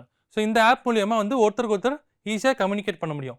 ஸோ இந்த 5 டிக்ளரேஷன் வச்சு தான் வந்துட்டு ட்ரைபல் வில்லேஜ் வந்து 2030 டிக்ளரேஷனுக்குள்ளே நம்ம வந்து ஃபுல்ஃபில் பண்ணணும் அப்படிங்கிறத வந்துட்டு இந்த வில்லேஜ் டிக்ளரேஷனை கொண்டு வந்திருப்பாங்க. ஸோ இந்த டிக்ளரேஷன் வந்துட்டு நம்ம ஸ்பெஷல் கிராம சபாவில் கொண்டு வந்தாங்க அப்படின்னு நம்ம பார்த்தோம் இல்லையா. அப்போ கிராம சபானா என்ன, அது எந்தெந்த டேட்டில் வந்து கண்டக்ட் பண்ணுவாங்க அப்படின்னு நம்ம தெரிஞ்சுக்கணும் இல்லையா. ஸோ அப்போ பாருங்கள், கிராம சபா மீட்டிங் வந்து மொத்தம் 4 முக்கியமான ஹாலிடேஸில் கண்டக்ட் பண்ணுவாங்க. 4 நேஷ்னல் ஹாலிடேஸ் அப்படிங்கிறது என்னென்ன டே அப்படின்னு பார்த்தோம்னா January 26 என்னைக்கு ரிபப்ளிக் டே அன்னைக்கு கிராம சபா கண்டக்ட் பண்ணணும் அப்படின்னு சொல்லியிருக்காங்க. அடுத்து May 1, அது May 1 என்னது லேபர் டே, ஸோ அப்பையும் கண்டக்ட் பண்ணணும். அடுத்து August 15 இண்டிபெண்டன்ஸ் டே, ஸோ அப்பையும் கண்டக்ட் பண்ணணும்.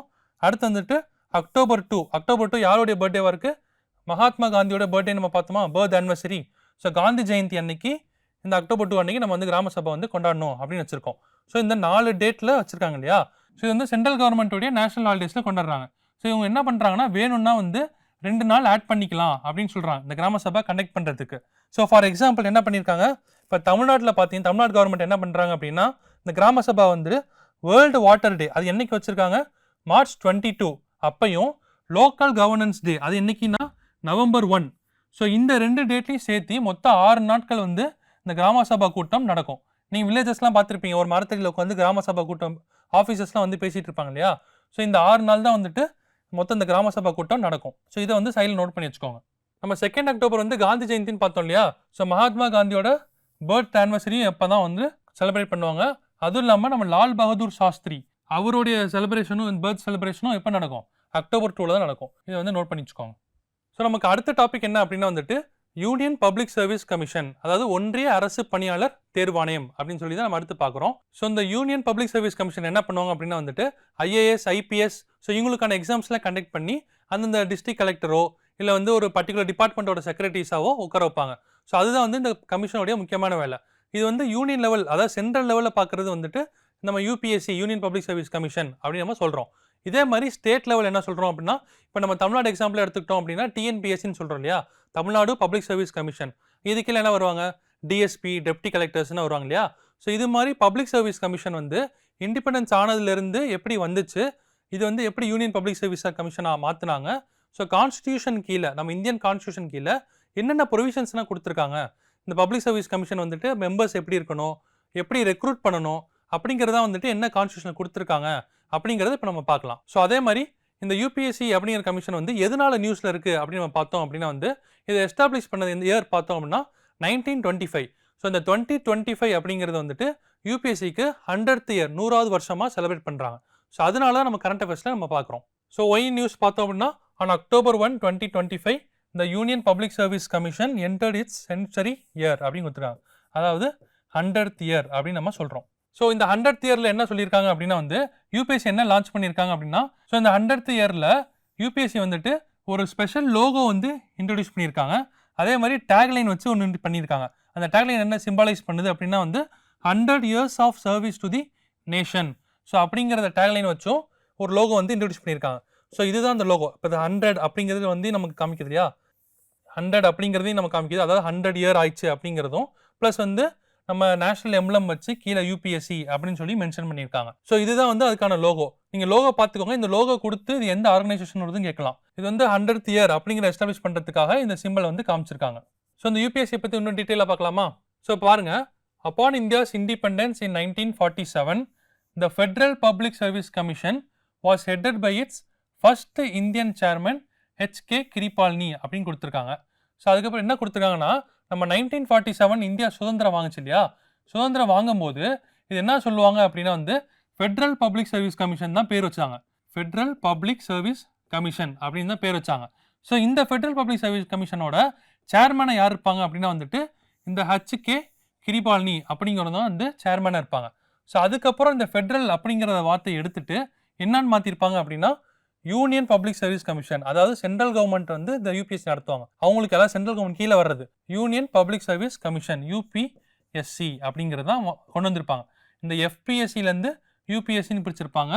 அதே மாதிரி TNPSC, அதாவது ஸ்டேட் PSCன்னு சொல்லுவோம். ஸோ இந்த ஸ்டேட் PSC வந்து ஒவ்வொரு ஸ்டேட்டு கீழே வரும். இப்போ ஆந்திர பிரதேஷ்னா APPSCன்னு வரும், TNPSCனா தமிழ்நாட்டுக்கு வரும். ஸோ அது மாதிரி ஒவ்வொரு ஸ்டேட்டு கீழே இதை வச்சிருப்பாங்க. ஸோ இதுதான் வந்து ஒரு ஹிஸ்டாரிக்கல் பேக்ரவுண்ட். ஸோ இதில் வந்து நம்ம கான்ஸ்டியூஷன் வந்து எப்போ அடாப்ட் பண்ணாங்கன்னு நம்ம பார்த்தோம், 1950 அடாப்ட் பண்ணியிருப்பாங்க இல்லையா. ஸோ அப்போ வந்து என்ன கொடுத்துருப்பாங்கன்னா UPSCக்கு வந்து கான்ஸ்டிடியூஷனல் ஸ்டேட்டஸ் கொடுத்துருப்பாங்க. கான்ஸ்டியூஷனல் ஸ்டேட்டஸ் என்ன, அந்த UPSC வந்து என்னென்ன கண்டக்ட் பண்ணணும், எப்படி ரெக்ரூட் பண்ணணும் அப்படிங்கிறத கான்ஸ்டிடியூஷன்லேயே கொடுத்துருப்பாங்க. ஸோ அது எந்தெந்த ஆர்டிகல் டீல் பண்ணுது பார்த்தோம் அப்படின்னா ஆர்டிகல் 315 323 வரைக்கும். ஸோ இதுதான் முக்கியம், இதை நோட் பண்ணி வச்சுக்கோங்க. ஆர்டிகல் 315 323 வரைக்கும் என்ன சொல்லியிருக்காங்க அப்படின்னா it ensures the establishment of UPSC and state public service commission and defines their autonomous role அப்படின்னு கொடுத்துருக்காங்க. ஸோ இதை பேஸ் பண்ணி இந்த கொஸ்டின் பாருங்க, இந்த கொஸ்டின் ஆன்சர் பண்ணுங்க. உங்களுக்கு 10 seconds டைம் இருக்கு.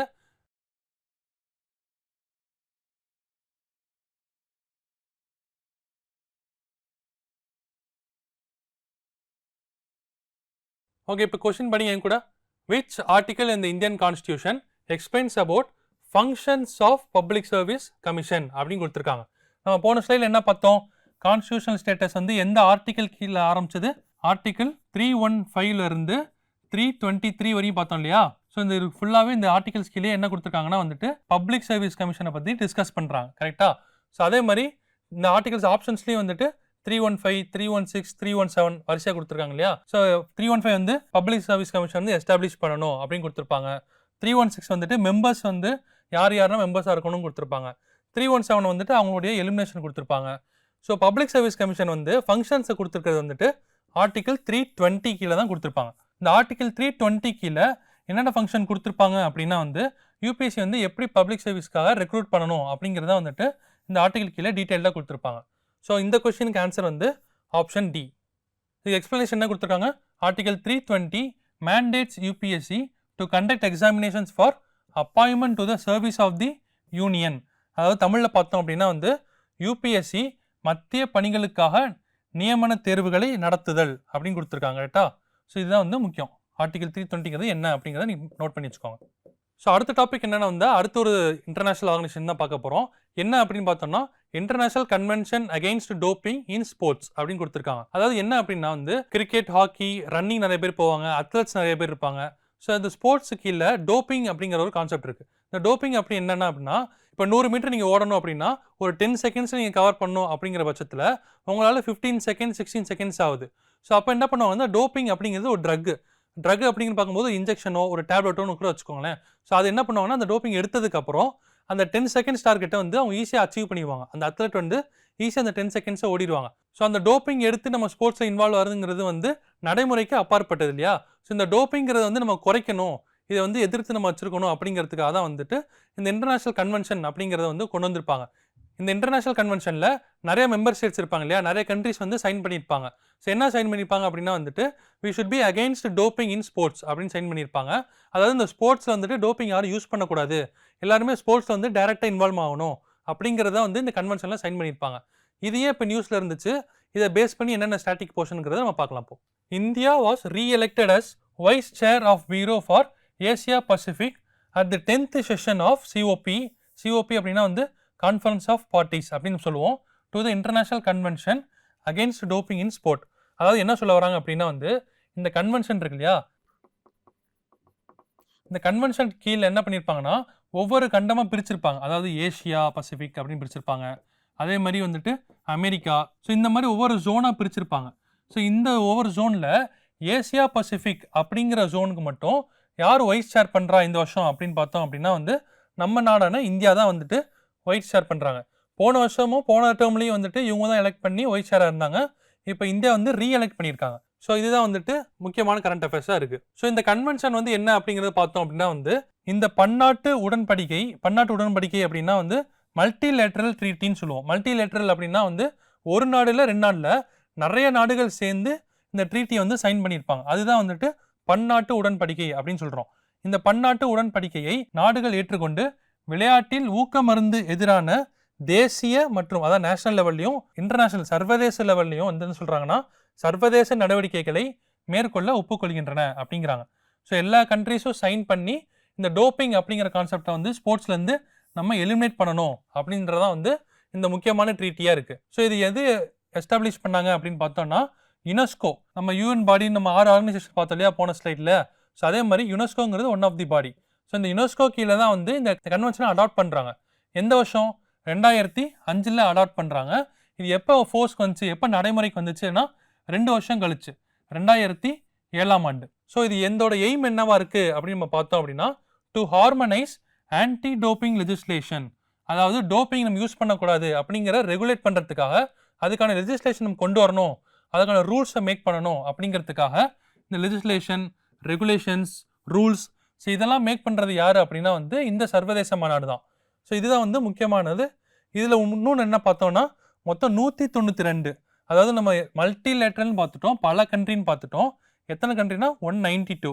அதில் இந்தியா சைன் பண்ணியிருக்காங்களான்னு கேட்டால் ஆமாம், இந்தியா இஸ் அ சிக்னட்டரி அப்படின்னு சொல்லி கொடுத்துருக்காங்க.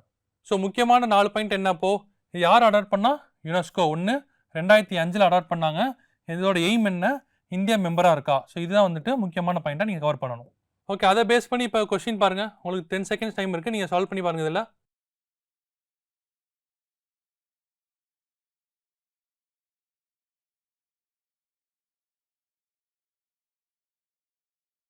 ஸோ கொஸ்டின் என் கூட படிங்கப்போ, what is the core purpose of international convention against doping in sports?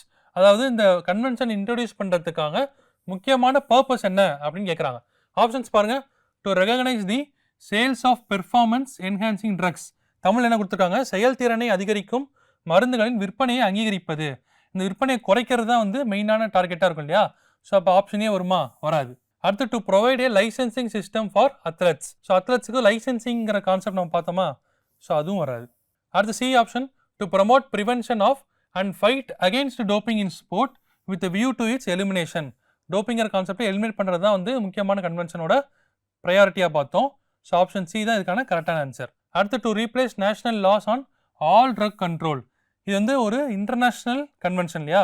So national லாஸை ரீப்ளேஸ் பண்ணுறதுக்காக இருக்குமான்னு கேட்டால் கிடையாது. ஸோ இந்த கொஸ்டினுக்கு ஆப்ஷன் சி தான் கரெக்டான ஆன்சர். ஸோ நமக்கு அடுத்த கான்செப்ட் என்ன அப்படின்னு பார்த்தோம்னா, சந்திராயன் 2 ஆர்பிட்டாஸ் சேஸ் 2 மிஷன் அப்படிங்கிறத நம்ம பார்க்க போகிறோம். ஸோ எதனால நியூஸில் இருக்குது அப்படின்னா வந்து, the Chandrayaan 2 Orbitas Chase 2 instrument first observed how solar coronal mass ejections increase atoms அப்படிங்கிறத பார்க்குறோம். இப்போ என்ன அப்படின்னா, இந்த கொரோனல் மாஸ் எஜெக்ஷன் அப்படின்னு என்ன பார்த்தோம்னா வந்து, இப்போ எர்த்துக்கு நமக்கு அட்மாஸ்பியர் இருக்குன்னு தெரியும். அதே மாதிரி சன்லேயும் என்ன இருக்குது அப்படின்னா வந்து ஒரு அட்மாஸ்பியர் இருக்குது. ஸோ அந்த அட்மாஸ்பியர் அப்படின்னு என்ன சொல்கிறோம் அப்படின்னா வந்து கொரோனா அப்படின்னு நம்ம சொல்கிறோம். இப்போ சன்னோடைய கொரோனாங்கிறது தான் வந்துட்டு எர்த்தோட அட்மாஸ்பியர் அப்படிங்கிற மாதிரி வச்சுக்கோங்களேன். ஸோ இந்த கொரோனா சன் கொரோனாலேருந்து என்ன எக்ஸிபிட் ஆகும் அப்படின்னா வந்து மேக்னெட்டிக் ஃபீல்டு வந்து எக்ஸிபிட் ஆகும். காந்த புயல் அப்படிங்கிறது எக்ஸிபிட் ஆகும். அது எங்கே அப்சர்வ் ஆயிருக்கு அப்படின்னா வந்து மூனோட எக்ஸோஸ்பியரில் அப்சர்வ் ஆயிருக்கு. ஸோ இது அப்சர்வ் ஆயிருக்குங்கிறது வந்து எந்த எக்ஸ்பெரிமெண்ட் வச்சு பார்க்குறாங்கன்னா, நம்ம சந்திராயன் 2 முன்னாடி லான்ச் பண்ணோம் இல்லையா, நம்ம சவுத் போலில் போய் லேண்ட் ஆகணுங்கிறதுக்காக. ஸோ இந்த சந்திராயன் 2 தான் என்ன பண்ணியிருக்கு அப்படின்னா வந்து இந்த மாதிரி ஃப்ளார்ஸ் வருது, மேக்னெட்டிக் ஃபீல்டு வந்து நம்ம மூன்ஸ் எக்ஸோஸ்பியரில் எக்ஸிபிட் ஆயிருக்கு அப்படிங்கிறத வந்து இந்த சேஸ் 2 எக்ஸ்பெரிமெண்ட் அப்படிங்கிறத கண்டுபிடிச்சிருக்கு. ஸோ அதுதான் வந்து முக்கியமான நியூஸ். இப்போ கொரோனல் மாஸ் எஜெக்ஷன்னா they are large expulsion of plasma and magnetic field. அதாவது மேக்னெட்டிக் ஃபீல்டு வந்து லார்ஜ் எக்ஸ்பல்ஷனாக எங்கேருந்து வரும்னு கேட்டோம்னா சன்ஸ் கொரோனாலேருந்து வரும். இந்த சன் கொரோனாங்கிறது என்ன சொன்னேன் நான்? The outermost part of the sun's atmosphere. இப்போ சன்னோட அட்மாஸ்பியரில் அவுட்டர் மோஸ்ட் பார்ட் எது பார்த்தோம் அப்படின்னா இந்த சன்ஸ் கொரோனால தான். இந்த சன்ஸ் கொரோனாலேருந்து மேக்னெட்டிக் ஃபீல்டு வரதை என்ன சொல்கிறாங்கன்னா கொரோனல் மாஸ் எஜெக்ஷன்ஸ் அப்படின்னு நம்ம சொல்கிறோம். ஸோ இந்த கொரோனல் மாஸ் எஜெக்ஷன்ஸ் தான் வந்துட்டு நம்ம எங்கே இன்க்ரீஸ் ஆயிருக்குன்னு நம்ம பார்த்தோம். மூன்ஸோட தின் எக்ஸோஸ்பியர், அதாவது மூனோட அட்மாஸ்பியர்னு வச்சுக்கோங்களேன். மூனோட அட்மாஸ்பியரில் இது வந்து எஜெக்ட் ஆகிருக்குது, இந்த மாதிரி ஆட்டம்ஸ் வந்து இன்க்ரீஸ் ஆகிருக்கு அப்படிங்கிறத வந்து ரிவீல் பண்ணியிருக்கிறதா வந்து யார் ரிவீல் பண்ணியிருக்கா அப்படின்னு பார்த்தோன்னா வந்து இந்த சேஸ் அப்படிங்கிற இன்ஸ்ட்ருமெண்ட். இந்த சேஸோட அப்ரிவேஷன் தான் மேலே சந்திராஸ் அப்படின்னா சந்திராயனோட சந்திராஸ் அட்மாஸ்பியரிக் காம்போசிஷன் எக்ஸ்ப்ளோரர் அப்படிங்கிறத வந்துட்டு இது எக்ஸிபிட் பண்ணியிருக்கு. ஸோ இதை பேஸ் பண்ணி ஒரு கொஸ்டின் பாருங்கள். உங்களுக்கு 10 செகண்ட்ஸ் டைம் இருக்குது, பாருங்கள். இதில்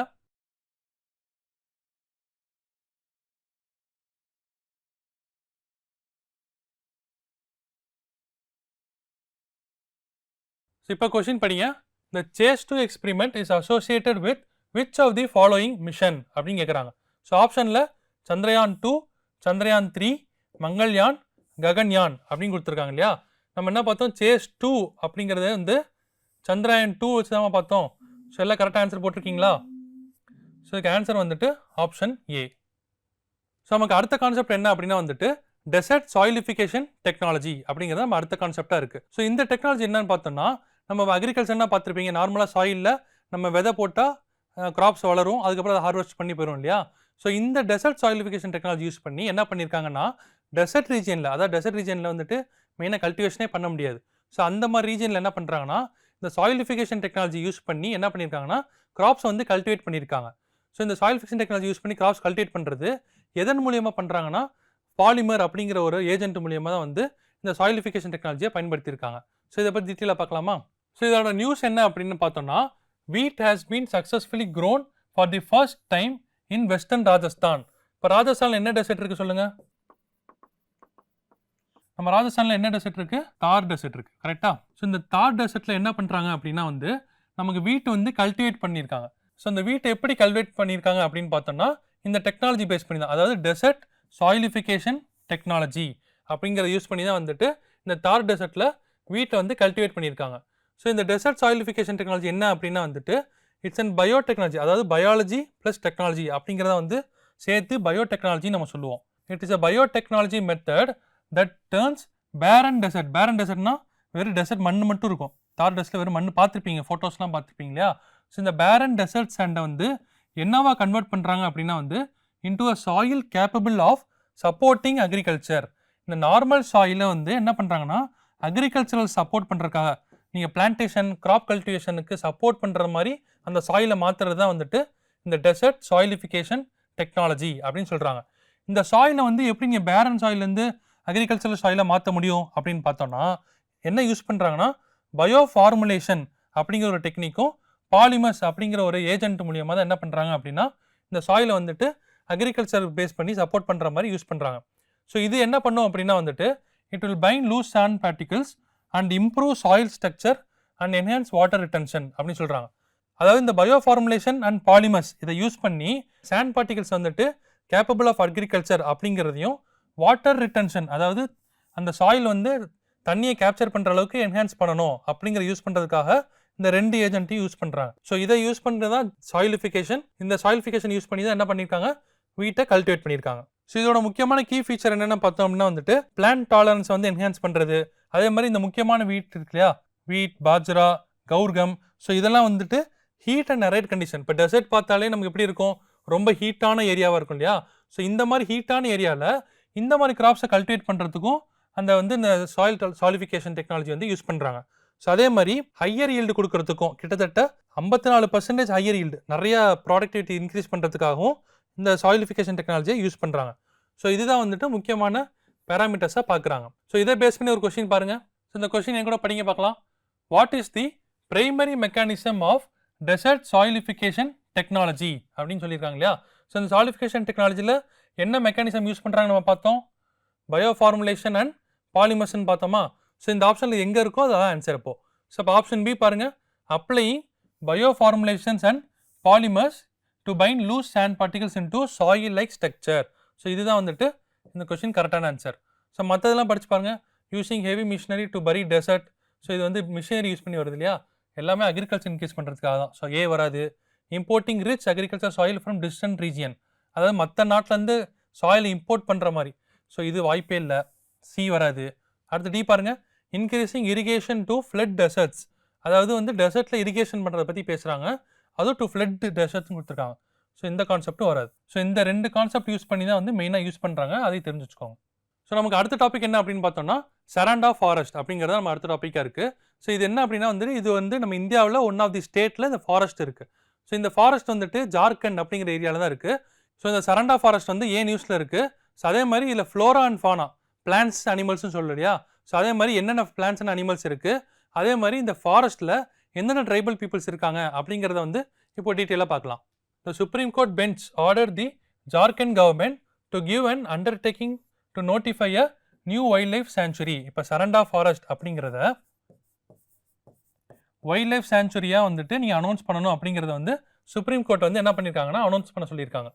ஸோ இதுதான் வந்து நியூஸில் இருந்திருக்கு. ஸோ இந்த ஃபாரஸ்ட்டை பற்றி பார்க்கலாமா. இப்போ இந்த சரண்டா ஃபாரஸ்ட் பற்றி பார்த்தோம் அப்படின்னா வந்து இது ஜார்க்கண்டில் அமைந்துள்ள ஆசியாவின் மிகப்பெரிய சால் காடு ஆகும் அப்படின்னு கொடுத்துருக்காங்க. அதாவது எப்படின்னா ஏஷியாவிலே வந்துட்டு பிக்கெஸ்ட்னு சொல்கிறாங்க. இந்த சால் ஃபாரஸ்ட்டுங்கிறது எங்கே இருக்குது அப்படின்னா ஜார்க்கண்ட் அப்படிங்கிற ஸ்டேட்டில் தான் இருக்குது. ஸோ அடுத்து பாருங்கள், இந்த சால் காடு அப்படின்னா வந்து ஃபுல்லாகவே சால் ட்ரீஸ் தான் இருக்கும், கரெக்டாக. ஸோ இந்த சால் ட்ரீஸ்னு என்ன, சால் மரம் ஒரு ஈரப்பதமான இலையுதிர் மரமாகும். அதாவது இங்கிலீஷில் சொல்லணுன்னா மாய்ஸ்ட் டெசிடியஸ் ட்ரீ அப்படின்னு சொல்கிறாங்க. ஸோ அதே மாதிரி இந்த சராந்தா அப்படிங்கிறதுக்கான அர்த்தம் என்ன அப்படின்னா த லேண்ட் ஆஃப் 700 ஹில்ஸ், அதாவது 700 மலைகளின் நிலம் அப்படிங்கிறது தான் வந்துட்டு இந்த சாரந்தா அப்படிங்கிறதுக்கான மீனிங். ஸோ இதில் வந்து பிளான்ஸ் அனிமல்ஸ், அதாவது விலங்குகள் தாவரங்கள் என்னென்ன இருக்குது அப்படின்னு பார்த்தோம்னா இது அழிந்து வரும், அதாவது அழிந்து வரும்னா என்டேஞ்சர் ஸ்பீஷீஸ் அப்படின்னு நம்ம சொல்லுவோம். ஸோ பறக்கும் பள்ளிகள், அதாவது ஃப்ளையிங் லிசார்ட், அதுக்கப்புறம் யான், எலஃபென்ட்ஸ், ஸோ இதெல்லாம் வந்து இந்த ஏரியாஸில் தான் அதிகமாக இருக்கும். ஸோ ஃப்ளோரா அப்படின்னா வந்து தாவரங்கள், என்னென்ன பிளான்ஸ் இருக்குது அப்படின்னு பார்த்தோம்னா சால். ஸோ சால் ட்ரீனாலே, சால் காடுனாலே சால் இருக்க தான் செய்யும். அதே மாதிரி குசும் அப்படிங்கிற ஒரு தாவரம் அங்கே இருக்குது. அடுத்து காளான், மஷ்ரூம் இருக்குது. அடுத்து மெஹுவா அப்படிங்கிற ஒரு ஃப்ளோரா கான்செப்ட் அங்கே இருக்குது. ஸோ இதில் பார்த்தோம் அப்படின்னா வந்து எந்தெந்த ட்ரைபல் பீப்புள்ஸ் இருக்காங்க, மொத்தமாக வந்துட்டு 80% ஆஃப் ஹியூமன் பாப்புலேஷன் வந்து இங்கே தான் இருக்காங்க அப்படின்னு சொல்கிறாங்க. அதாவது எப்படின்னா ஹோ, முண்டா, ஒரேன், அப்புறம் வந்து பிரிமிட்டிவ் ட்ரைப்ஸ் அப்படின்னா சின்ன சின்ன ட்ரைப்ஸ்ன்னு சொல்கிறாங்க. ஸோ இதெல்லாம் வந்து முக்கியமான ட்ரைபல் பீப்புள். இந்த ட்ரைபல் பீப்புள்னால் வந்து முக்கியமாக எங்கே இருக்காங்க அப்படின்னா வந்து இந்த சாரந்தா ஃபாரஸ்ட் அப்படிங்கிறதெல்லாம் வந்துட்டு இங்கே இருக்காங்க. ஸோ இதுதான் முக்கியமான concept. It's largest salt forest. Salt ட்ரீனா மாய்ஸ்சர் டெசிடியஸ். அதே மாதிரி சரந்தா மீனிங் என்ன, அதோட ஃபான அனிமல்ஸ் என்னென்ன இருக்குது, ஃப்ளோர் என்னென்ன இருக்குது, அதே மாதிரி ட்ரைபல் பீப்புள்ஸ்னு யார் இருக்கா. ஸோ இதுதான் முக்கியமான பாயிண்ட். ஸோ இதை பேஸ் பண்ணி ஒரு கொஸ்டின் பார்க்கலாமா? இந்த கொஸ்டின் சால்வ் பண்ணுங்கள். உங்களுக்கு 10 செகண்ட் டைம் தரேன். ஈஸி கொஸ்டின் தான், இப்போ தான் நீங்கள் பார்த்தோம்.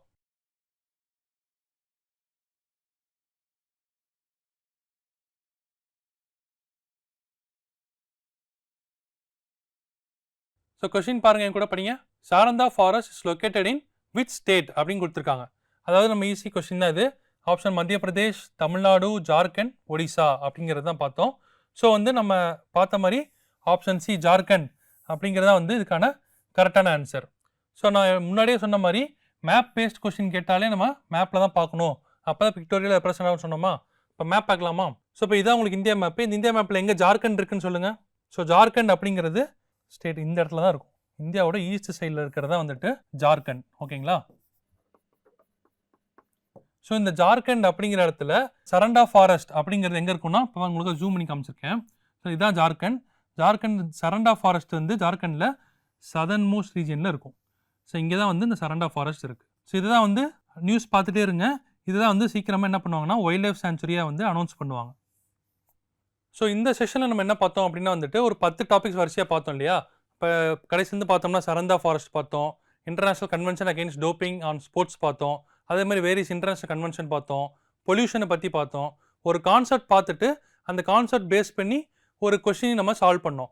ஸோ எதுக்காக இப்படி பண்ணுறோம் அப்படின்னா வந்துட்டு நம்ம கான்செப்ட் ஈஸியாக கிராஸ் பண்ணுறோமா, அந்த கான்செப்ட் ஈஸியாக புரியுதா அப்படிங்கிறதுக்காக தான் வந்துட்டு கான்செப்ட் பார்த்துட்டு அதுக்கப்புறம் நம்ம கொஸ்டினை சால்வ் பண்ணுறோம்.